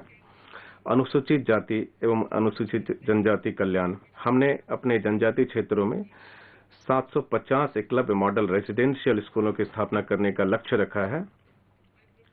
मेरा प्रस्ताव ऐसे स्कूलों की इकाई लागत को 20 करोड़ रुपए से बढ़ाकर 38 करोड़ रुपए करने का है और पहाड़ी तथा दुर्गम क्षेत्रों के लिए तो इसे बढ़ाकर 48 करोड़ रुपए करने का है। इससे हमारे जनजातीय विद्यार्थियों के लिए अवसंरचना सुविधा को पैदा करने में मदद मिलेगी। हमने अनुसूचित जाति के कल्याण के लिए पोस्ट मैट्रिक स्कॉलरशिप स्कीम का पुनरुद्धार किया है। हमने इस बाबत केंद्र की सहायता में भी वृद्धि की है। हम अनुसूचित जाति के 4 करोड़ विद्यार्थियों के लिए 2025-26 तक की 6 वर्ष की अवधि के लिए 35,219 करोड़ रुपए का आवंटन कर रहे हैं। कौशल 2016 में हमने एक राष्ट्रीय प्रशिक्षुता प्रोत्साहन योजना शुरू की थी। सरकार का प्रस्ताव प्रशिक्षुता अधिनियम में संशोधन करने का है, जिससे कि हमारे युवाओं को अप्रेंटिसशिप के और अवसर मिल सके। हम शिक्षा उपरांत अप्रेंटिसशिप इंजीनियरिंग में स्नातक और डिप्लोमा होल्डर्स के लिए नेशनल अप्रेंटिसशिप ट्रेनिंग स्कीम की वर्तमान योजना को फिर से ठीक करना चाहते हैं। इसके लिए 3,000 करोड़ रुपए उपलब्ध कराए जाएंगे। माननीय अध्यक्ष महोदय, संयुक्त अरब अमीरात के साथ भागीदारी से एक प्रयास किया जा रहा है, जिससे कौशलपूर्ण अर्हता आकलन और प्रमाणन के न्यूनतम मानदंड तैयार किए जा सके और साथ ही साथ प्रमाण पत्र प्राप्त श्रमिकों को काम पर भी लगाया जा सके। भारत और जापान के बीच हमारा एक सहयोगी ट्रेनिंग कार्यक्रम भी चल रहा है, जिससे जापान की औद्योगिक और व्यावसायिक कुशलता, तकनीक और ज्ञान का लाभ हमें मिल सके। हम अन्य देशों के साथ भी इस तरह के प्रयास करने वाले हैं।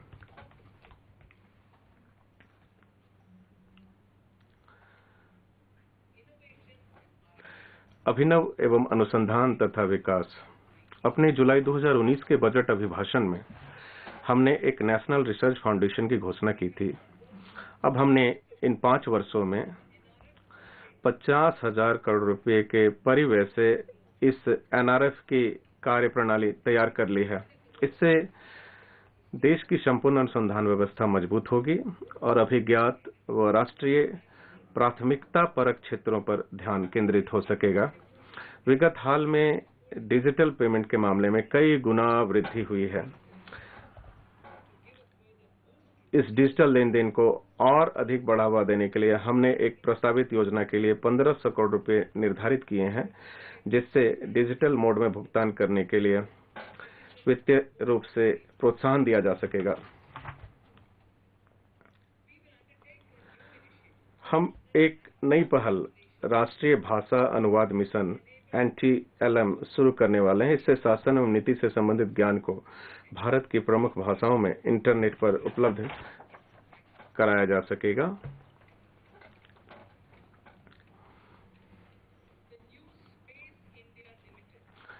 न्यू स्पेस इंडिया लिमिटेड, जो कि अंतरिक्ष विभाग का एक सार्वजनिक क्षेत्रीय प्रतिष्ठान है, PSLV CS51 को लॉन्च करेगा, जो अपने साथ ब्राजील का एमोजेनिया उपग्रह भी ले जाएगा और उसके साथ ही भारत के कुछ छोटे मोटे उपग्रह भी होंगे। गगनयान मिशन के क्रियाकलाप के अलावा भारत के 4 अंतरिक्ष यात्रियों को रूस में जेनेरिक स्पेस फ्लाइट पहलुओं के बारे में प्रशिक्षण दिया जा रहा है। मानव रहित पहला लॉन्च दिसंबर 2021 में होने वाला है।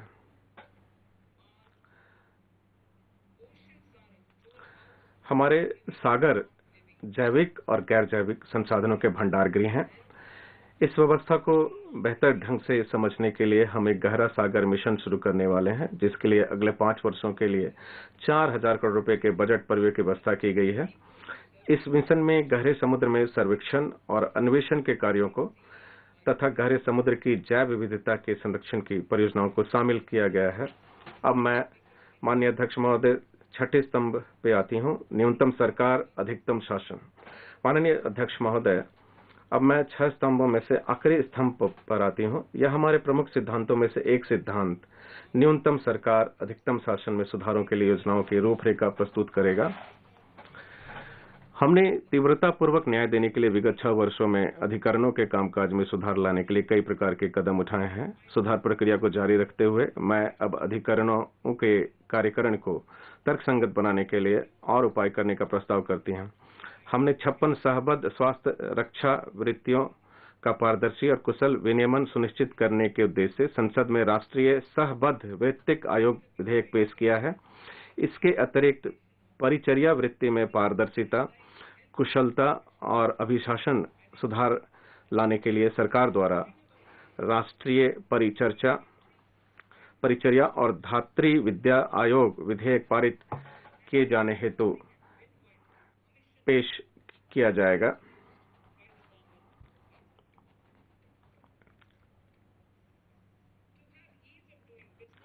जो लोग सरकार या केंद्रीय लोक उपक्रमों के साथ लेन देन करते हैं और संविदाएं निष्पादित करते हैं, उनकी व्यापारिक सुगमता के लिए मैं सुलह तंत्र स्थापित करने और संविदात्मक विवादों का शीघ्रता पूर्वक समाधान करने के लिए उसका उपयोग किया जाना अधिशेषित करने का प्रस्ताव करती हूं। इससे गैर सरकारी निवेशकों और संविदाकारों का भरोसा बढ़ेगा। माननीय अध्यक्ष महोदय, आगामी जनगणना भारत के इतिहास में पहली डिजिटल जनगणना होगी।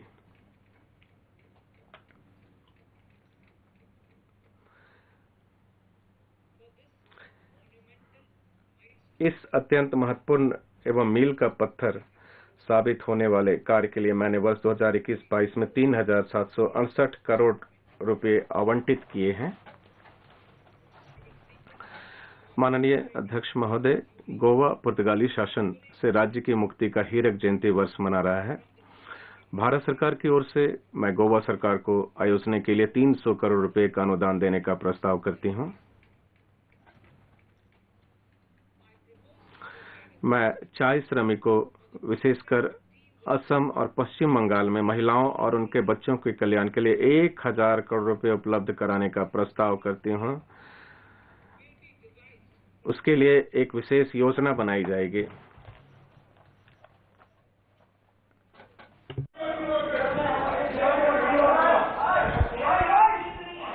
Fiscal position.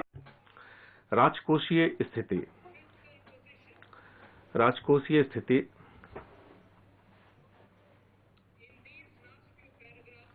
मेरे भाषण के भाग क के इन अंतिम कुछ एक अनुच्छेदों में मैं इस प्रतिष्ठित सदन का ध्यान इस तथ्य की ओर दिलाना चाहूंगी कि चालू वित्तीय वर्ष की शुरुआत में अर्थव्यवस्था पर महामारी के प्रभाव के परिणाम स्वरूप राजस्व का अंतर्वाह फीका रहा।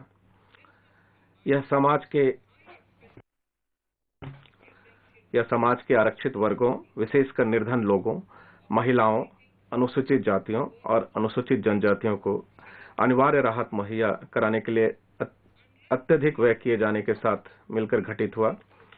कई अन्य देशों के उलट हमने महामारी के दौरान मंझोले आकार के पैकेजों की श्रृंखला का रास्ता चुना ताकि हम परिवर्तित होती स्थिति के अनुसार अपना रिस्पांस अंशशोधित और लक्षित कर सकें। जैसे ही स्वास्थ्य स्थिति स्थिर हुई और लॉकडाउन धीरे धीरे उठाया जाने लगा, हम सरकारी खर्च बढ़ाने में लग गए ताकि घरेलू मांग में प्राण डाली जा सके। इसके परिणाम स्वरूप 2020-21 के लिए 30.42 लाख करोड़ रुपए के कुल बजट अनुमान व्यय की तुलना में हमारा जो संशोधित अनुमान आकलन का 74.50 लाख करोड़ रुपए है। 30.42 लाख करोड़ रुपए से एक वर्ष के अंदर हम इसे 74.50 लाख करोड़ रुपए पर ले जा रहे हैं। हमने व्यय की गुणवत्ता बनाए रखी है। पूंजीगत व्यय के बजट अनुमान 2020-21 में 4.12 लाख करोड़ रुपए की तुलना में संशोधित अनुमान 2020-21 में 4.3 लाख करोड़ रुपए होने का आकलन किया गया है। संशोधित अनुमान 2020-21 में राजकोषीय घाटा जीडीपी के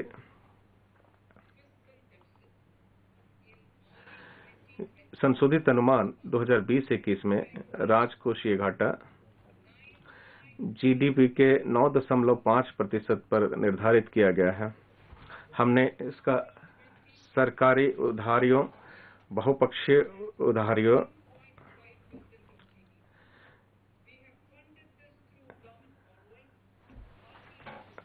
हमने इसका सरकारी उधारियों, बहुपक्षीय उधारियों, लघु बचत निधियों और अल्पावधि उधारियों के माध्यम से निधियन किया है। हमें और 80,000 करोड़ रुपए की जरूरत पड़ेगी, जिसके लिए हम इन 2 महीनों को बाजार से संपर्क करेंगे। यह सुनिश्चित करने के लिए कि अर्थव्यवस्था को जरूरी ताकत मिल सके 2021-22 में व्यय के लिए हमारा बजट अनुमान आकलन 74.83 लाख करोड़ रुपए है।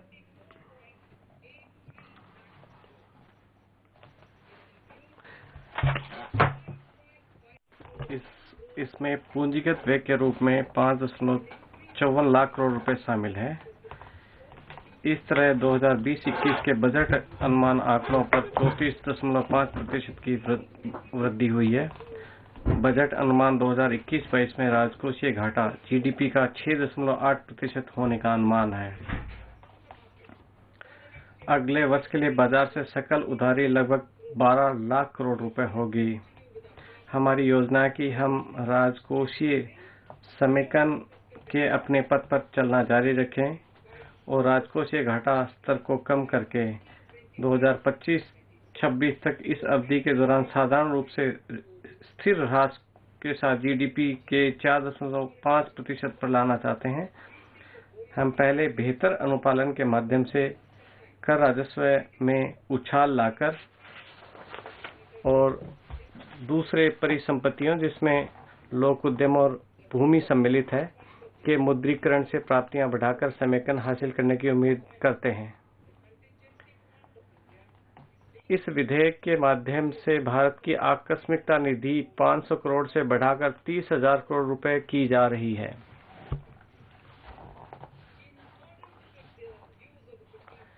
पंद्रहवें वित्त आयोग के अभिमत के अनुसार हम राज्यों के लिए निवल उधारी की सामान्य उच्चतम सीमा सकल राज्य घरेलू उत्पाद के 4% पर नियमित करने की अनुमति दे रहे हैं।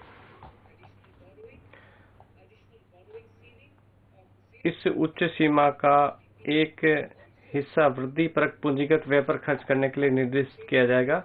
जीएसडीपी के 0.5% के बराबर की अतिरिक्त उधारी उच्च सीमा के शर्तों के अधीन दी जाएगी। राज्यों से अपेक्षा की जाएगी कि 2023-24 का राजकोषीय घाटा जीएसडीपी के 3% तक लेके आए, जैसा कि 15वें वित्त आयोग द्वारा सिफारिश की गई थी। जुलाई 2019-20 बजट में मैंने अतिरिक्त बजटीय संसाधनों पर कथन 27 पेश किया था। उसमें सरकारी एजेंसियों की उन उधारियों का खुलासा किया गया था जो भारत सरकार की योजनाओं के वित्त पोषण की दिशा में जाती हैं।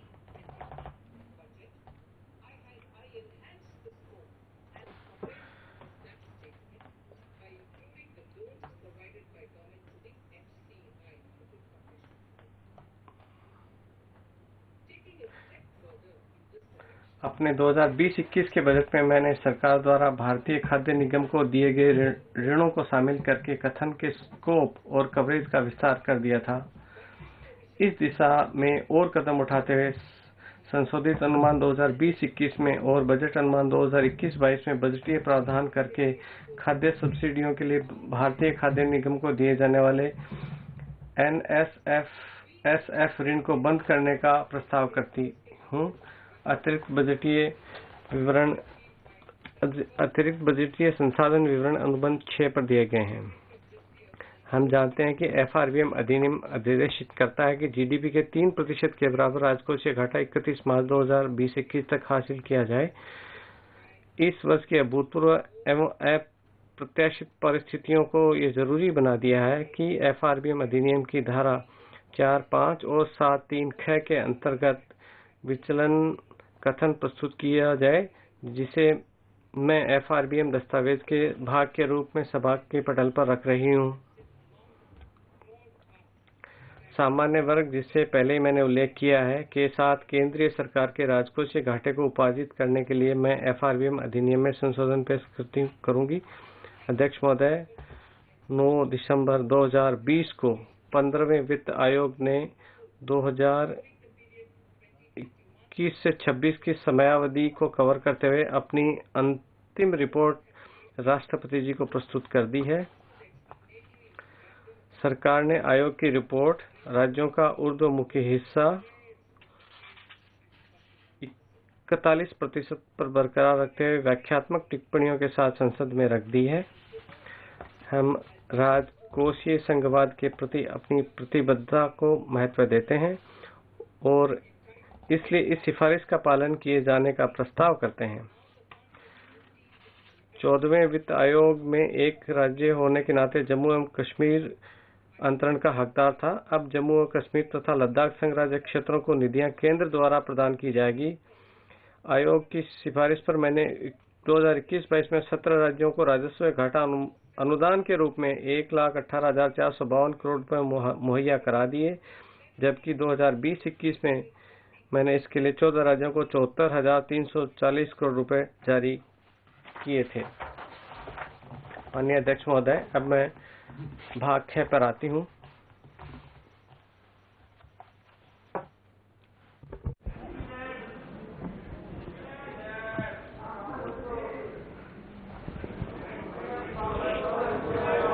Honorable Speaker, माननीय अध्यक्ष महोदय, इस समय दुनिया महामारी के चलते एक बहुत ही गंभीर चुनौती और परिणामी आघात से जूझ रही है। ऐसे कठिन समय में जब अधिकांश अर्थव्यवस्थाएं पटरी पर आने के लिए संघर्ष कर रही हैं, हमारे लोगों और उद्योगों ने असाधारण समुत्थान शक्ति का प्रदर्शन किया है। जैसा कि मैंने पहले ही कहा, महामारी के बाद विश्व में नई व्यवस्था उभरती प्रतीत होती है, जिसमें एशिया प्रमुख हैसियत से काबिज होने वाला है और इसमें भारत की अग्रणी भूमिका रहेगी। इस परिदृश्य में हमारी कर प्रणाली को पारदर्शी, कुशल होना है और उसे देश में निवेश और रोजगार बढ़ावा देना है। साथ ही हमारे करदाताओं पर कम से कम बोझ डालना हो वो चाहिए। तिरुवल्लुवर के காத்த வகுத்தலும் நல்ல வல்லதரசு, a king or a ruler, एक राजा या वो ऐसा होता है जो संपत्ति है उसका सृजन करता है और आम आदमी की भलाई के लिए उनके बीच में वितरित करता हो। ये तिरुकुरूल की शब्द हैं। हम आती हूँ प्रत्यक्ष कर प्रस्ताव पर। इसको ध्यान में रखते हुए हमारी सरकार अपने करदाताओं और अर्थव्यवस्था के लाभ के लिए प्रत्यक्ष कर प्रणाली में अनेक प्रकार के सुधार लेकर आई है। महामारी से पहले इसके साथ बिना किसी जुड़ाव के हमने अपने निगम कर की दर काफी कम कर दी थी, जिससे ये दुनिया में निगम की न्यूनतम दर वाले देशों में शामिल हो गया।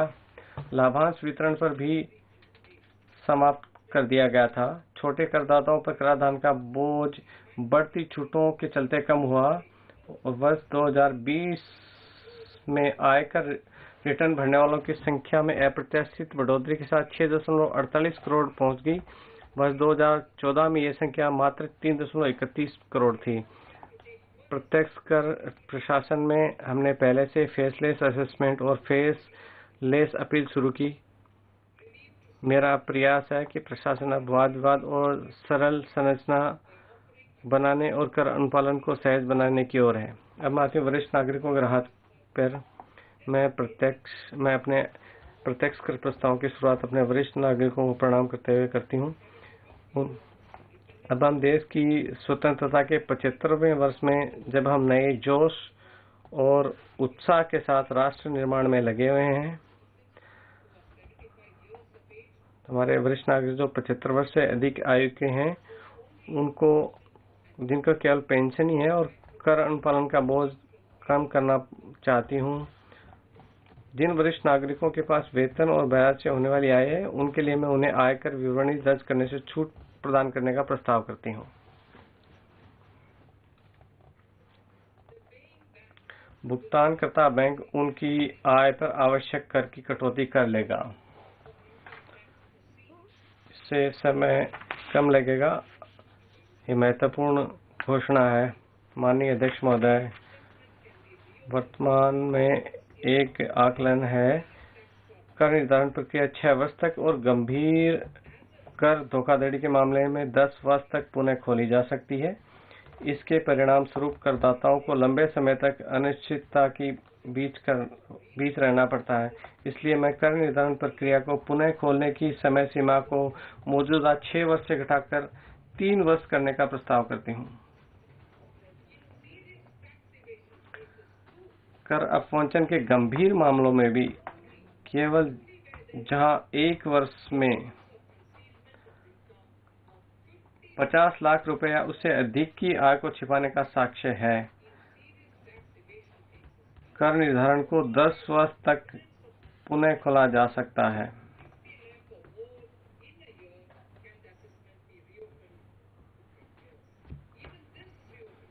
इस तरह पुनः खोले जाने का कार्य भी आयकर विभाग के उच्चतम स्तर के अधिकारी प्रधान मुख्य आयुक्त के अनुमोदन के बाद ही पुनः खोला जा सकता है।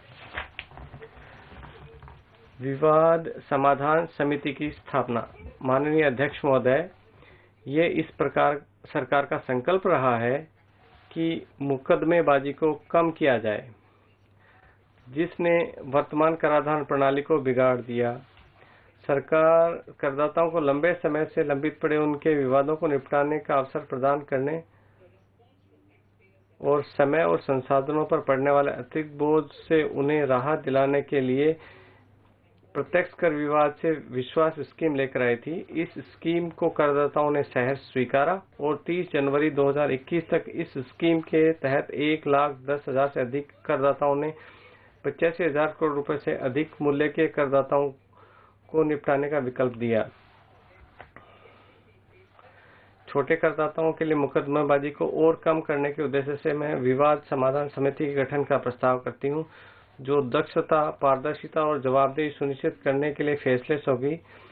50 लाख रुपए तक की कर दे आय और 10 लाख रुपए तक की विवाद आय वाला कोई भी व्यक्ति समिति की सहायता के लिए पात्र होगा। फेसलेस ITAT कर अनुपालन को सरल बनाने के लिए, विवेकाधिकार को कम करने के लिए हम कराधान प्रक्रिया को फेसलेस और क्षेत्राधिकार विहीन बनाने के लिए प्रतिबद्ध हैं। इस सरकार ने इस वर्ष पहले फेसलेस कर निर्धारण और अपील शुरू कर दिया है। आय पर अपील का अगला स्तर आयकर अपील अधिकरण होगा। अब मैं इस अधिकरण को फेसलेस बनाने का प्रस्ताव करती हूँ।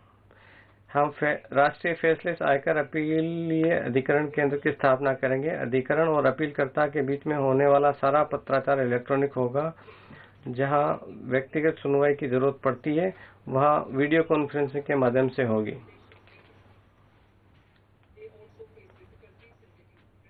को क्रेडिट लेने में मुश्किल आती है, विशेषकर जब अनिवासी भारतीय भारत लौटते हैं तो उनके विदेशी सेवानिवृत्ति खातों को उन्हें प्रोद्भूत आय को लेकर उनके कुछ सरोकार होते हैं।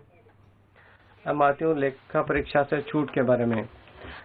वर्तमान में यदि आपका टर्नओवर 1 करोड़ रुपए से अधिक है तो आपको अपने खातों की लेखा परीक्षा करानी होती है।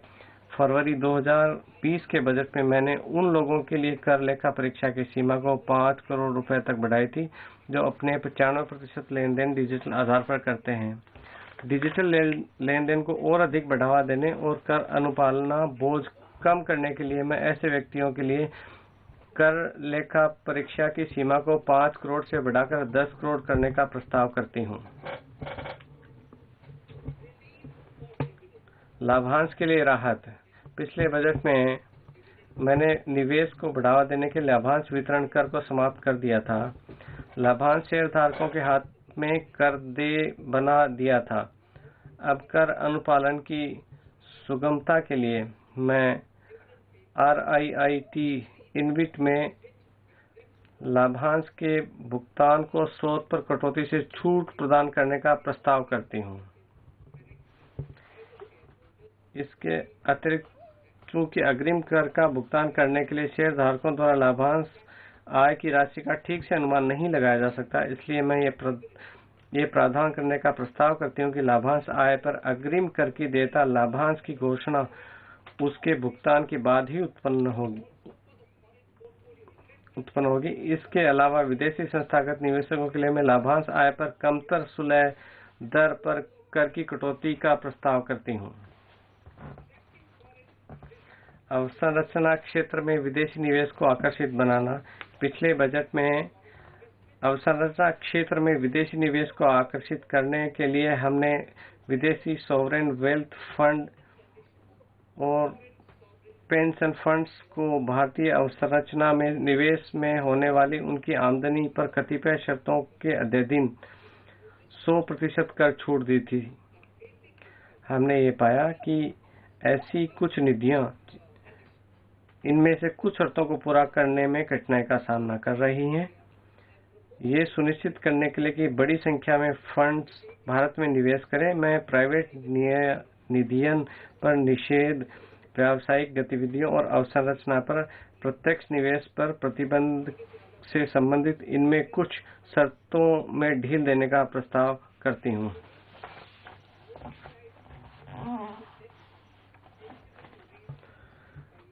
जीरो कूपन बॉन्ड जारी करके अवसंरचना के वित्त पोषण की अनुमति देने के लिए मैं अधिसूचित अवसंरचना ऋण निधियों को इस बात के लिए पात्र बनाने का प्रस्ताव करती हूँ। किफायती आवास या किराया आवास। ये सरकार सभी के लिए आवास और किफायती आवास को प्राथमिकता के क्षेत्र के रूप में देखती है।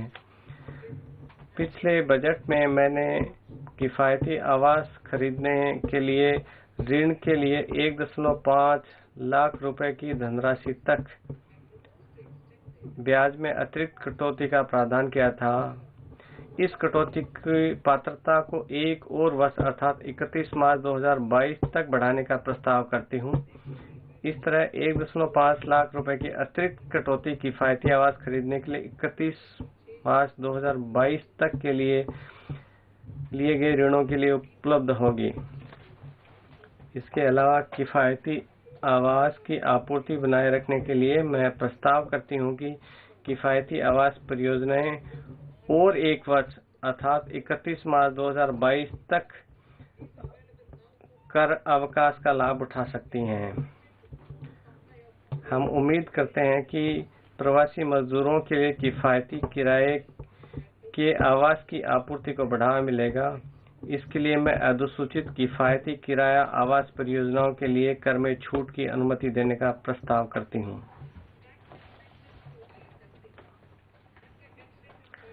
जैसा कि मैंने इस भाषण के भाग क में उल्लेख किया, सरकार अंतर्राष्ट्रीय वित्त सेवा केंद्र को IGFT के एक वैश्विक वित्तीय हब बनाने के लिए प्रतिबद्ध है। पहले से दिए गए प्रोत्साहनों के अलावा मैं अन्य बातों के साथ साथ एयरक्राफ्ट लीजिंग कंपनियों की आय से पूंजी लाभ के लिए कर अवकाश, विदेशी पट्टाकर्ताओं को दिए गए एयरक्राफ्ट पट्टा किराया के लिए कर छूट, IFSC में विदेशी निधियां ले जाने के लिए कर प्रोत्साहन और IFSC में स्थित विदेशी बैंकों के निवेश प्रभाग को कर छूट की अनुमति शामिल करने का प्रस्ताव करती हूँ। अध्यक्ष महोदय, करदाताओं की अनुपालना सुगमता के लिए वेतन, आय, कर भुगतान, TDS आदि ब्यौरे कर विवरणी में पहले से भरे हुए आते हैं।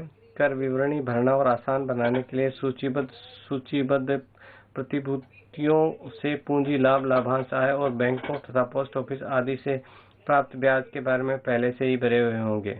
छोटे न्यासों को राहत। छोटे स्कूल और अस्पतालों को चलाने के लिए लघु सेवा न्यासों पर अनुपालन बोझ कम करने की उम्मीद करते हैं।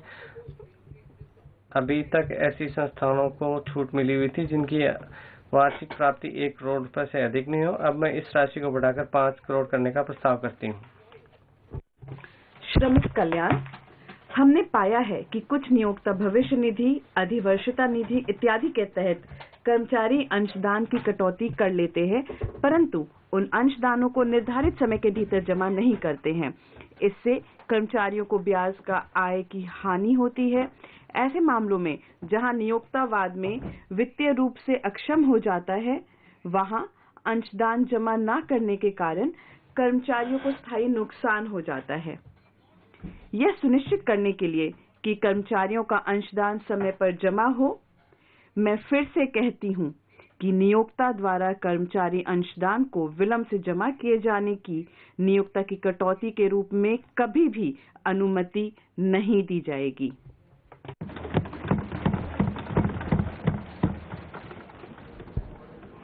Incentives for startups. स्टार्टअप्स के लिए प्रोत्साहन।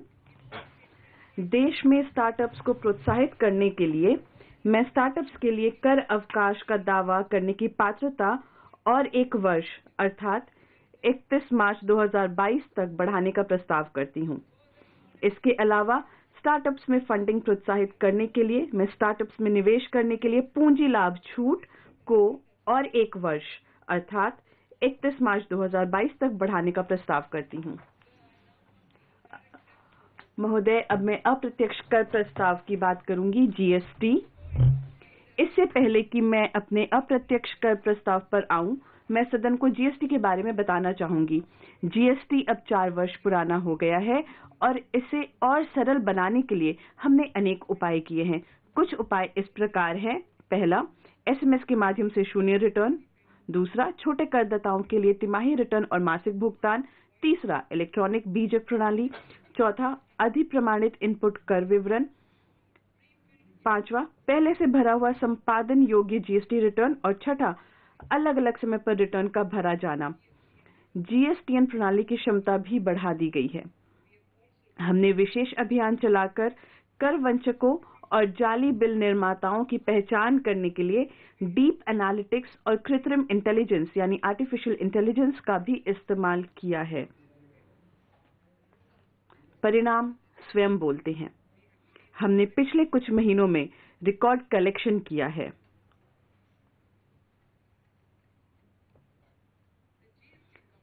जीएसटी काउंसिल ने बड़े परिश्रम से जटिल समस्याओं का समाधान किया है।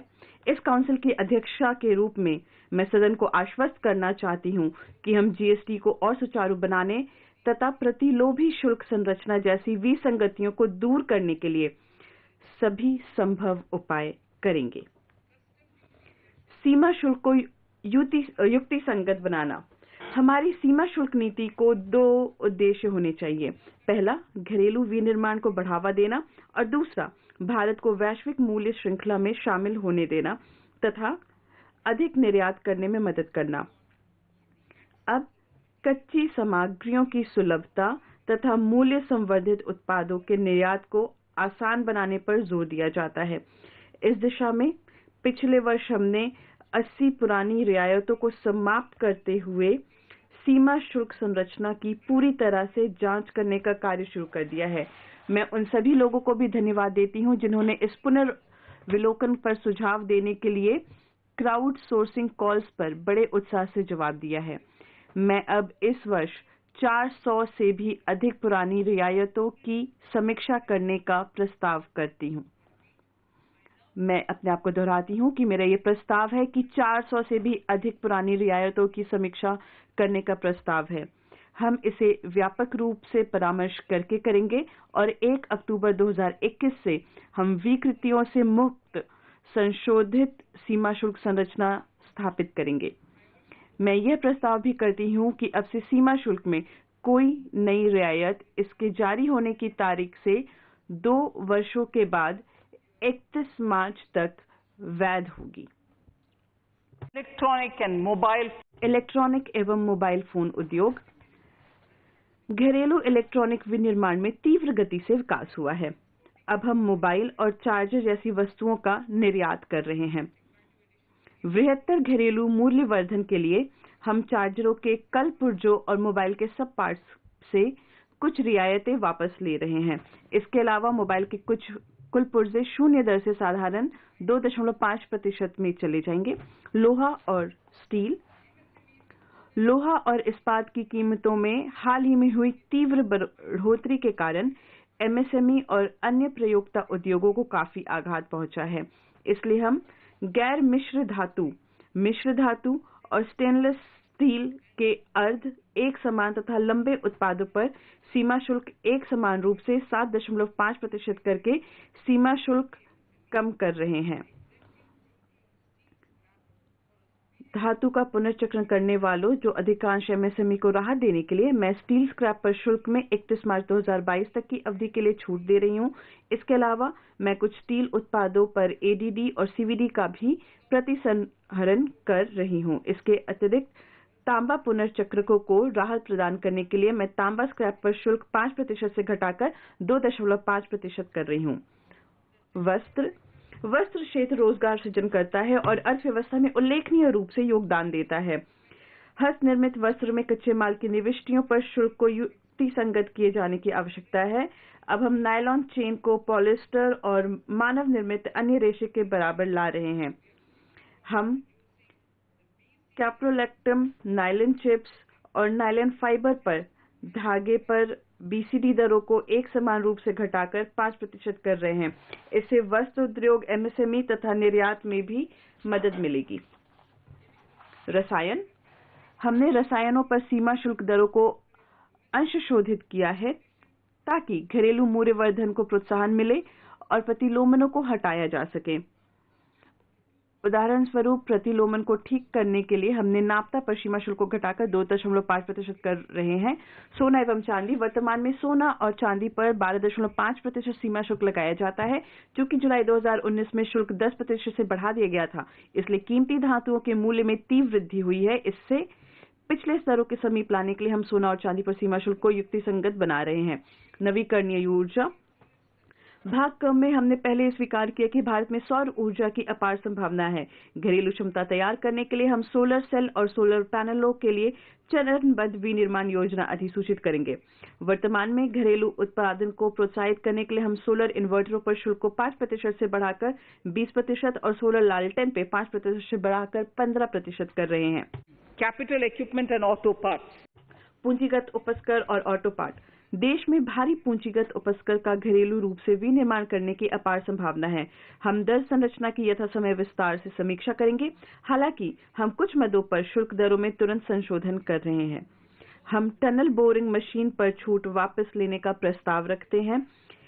इसमें 7.5% का सीमा शुल्क लगेगा और इसके पुर्जों पर 2.5% तक सीमा शुल्क लगेगा। हम कुछ ऑटो पार्ट पर सीमा शुल्क को बढ़ाकर 15% कर रहे हैं ताकि उन्हें ऑटो पार्ट्स पर सामान्य दर के बराबर लाया जा सके। एमएसएमई उत्पाद, हम एमएसएमई को लाभान्वित करने के लिए कुछ बदलाव लाने का प्रस्ताव रख रहे हैं। हम स्टील स्क्रू और प्लास्टिक बिल्डर वेयर पर शुल्क को 10% से बढ़ाकर 15% कर रहे हैं। हम प्रॉन फीड को 5% से बढ़ाकर 15% कर रहे हैं। हम परिधान, चमड़ा और हैंडीक्राफ्ट के निर्यातकों को प्रोत्साहित करने के लिए शुल्क मुक्त वस्तुओं के निर्यात पर छूट को युक्तिसंगत बना रहे हैं। इनमें से लगभग सभी सामान हमें एमएसएमई द्वारा घरेलू रूप से बनाए जाते हैं। हम कुछ विशेष प्रकार के चमड़े के आयात पर छूट को वापस ले रहे हैं क्योंकि उनका अधिकांशतः एमएसएमई द्वारा बहुतायत मात्रा एवं गुणवत्ता में घरेलू रूप से उत्पादन किया जाता है ताकि उनके घरेलू प्रसंस्करण को प्रोत्साहित किया जा सके। हम निर्मित सिंथेटिक जेमस्टोन पर सीमा शुल्क को बढ़ा रहे हैं। कृषि उत्पाद, कृषकों को लाभ पहुंचाने के लिए हम कपास पर सीमा शुल्क को 0 से बढ़ाकर 10% और कच्चा रेशम और रेशम सूत पर 10% से बढ़ाकर 15% कर रहे हैं।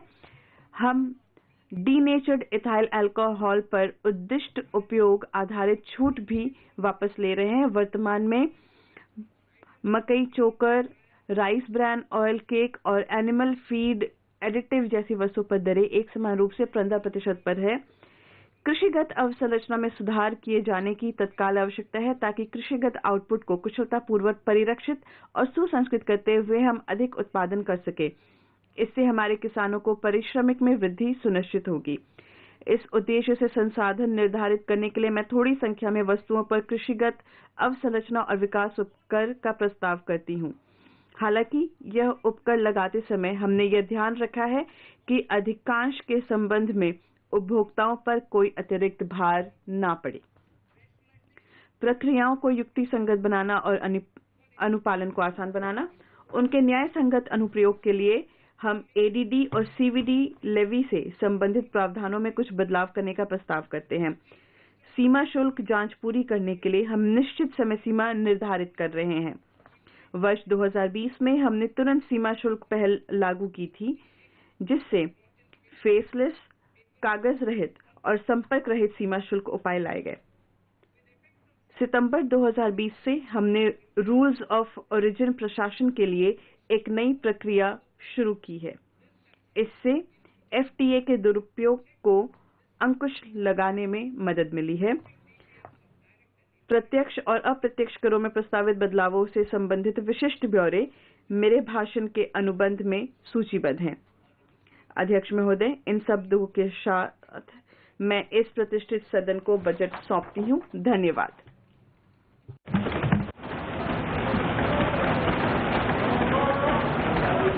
आइटम नंबर 1, माननीय मंत्री जी, item number 1। Sorry, I don't have it with me. So I wish to. अध्यक्ष महोदय, मैं वर्ष 2021-22 के लिए भारत सरकार की अनुनामित प्राप्तियों और व्यय का विवरण प्रस्तुत करती हूँ। आइटम नंबर 3, माननीय मंत्री जी। So I wish to lay. अध्यक्ष महोदय, मैं राजवित्तीय उत्तरदायित्व तथा बजट प्रबंधन FRBM अधिनियम 2003 की धारा 3(1) के अंतर्गत निम्नलिखित विवरण सभा पटल पर रखती हूँ। 1. मध्यम अवधि राजवित्तीय निधि सह राजवित्तीय नीति युक्ति संबंधी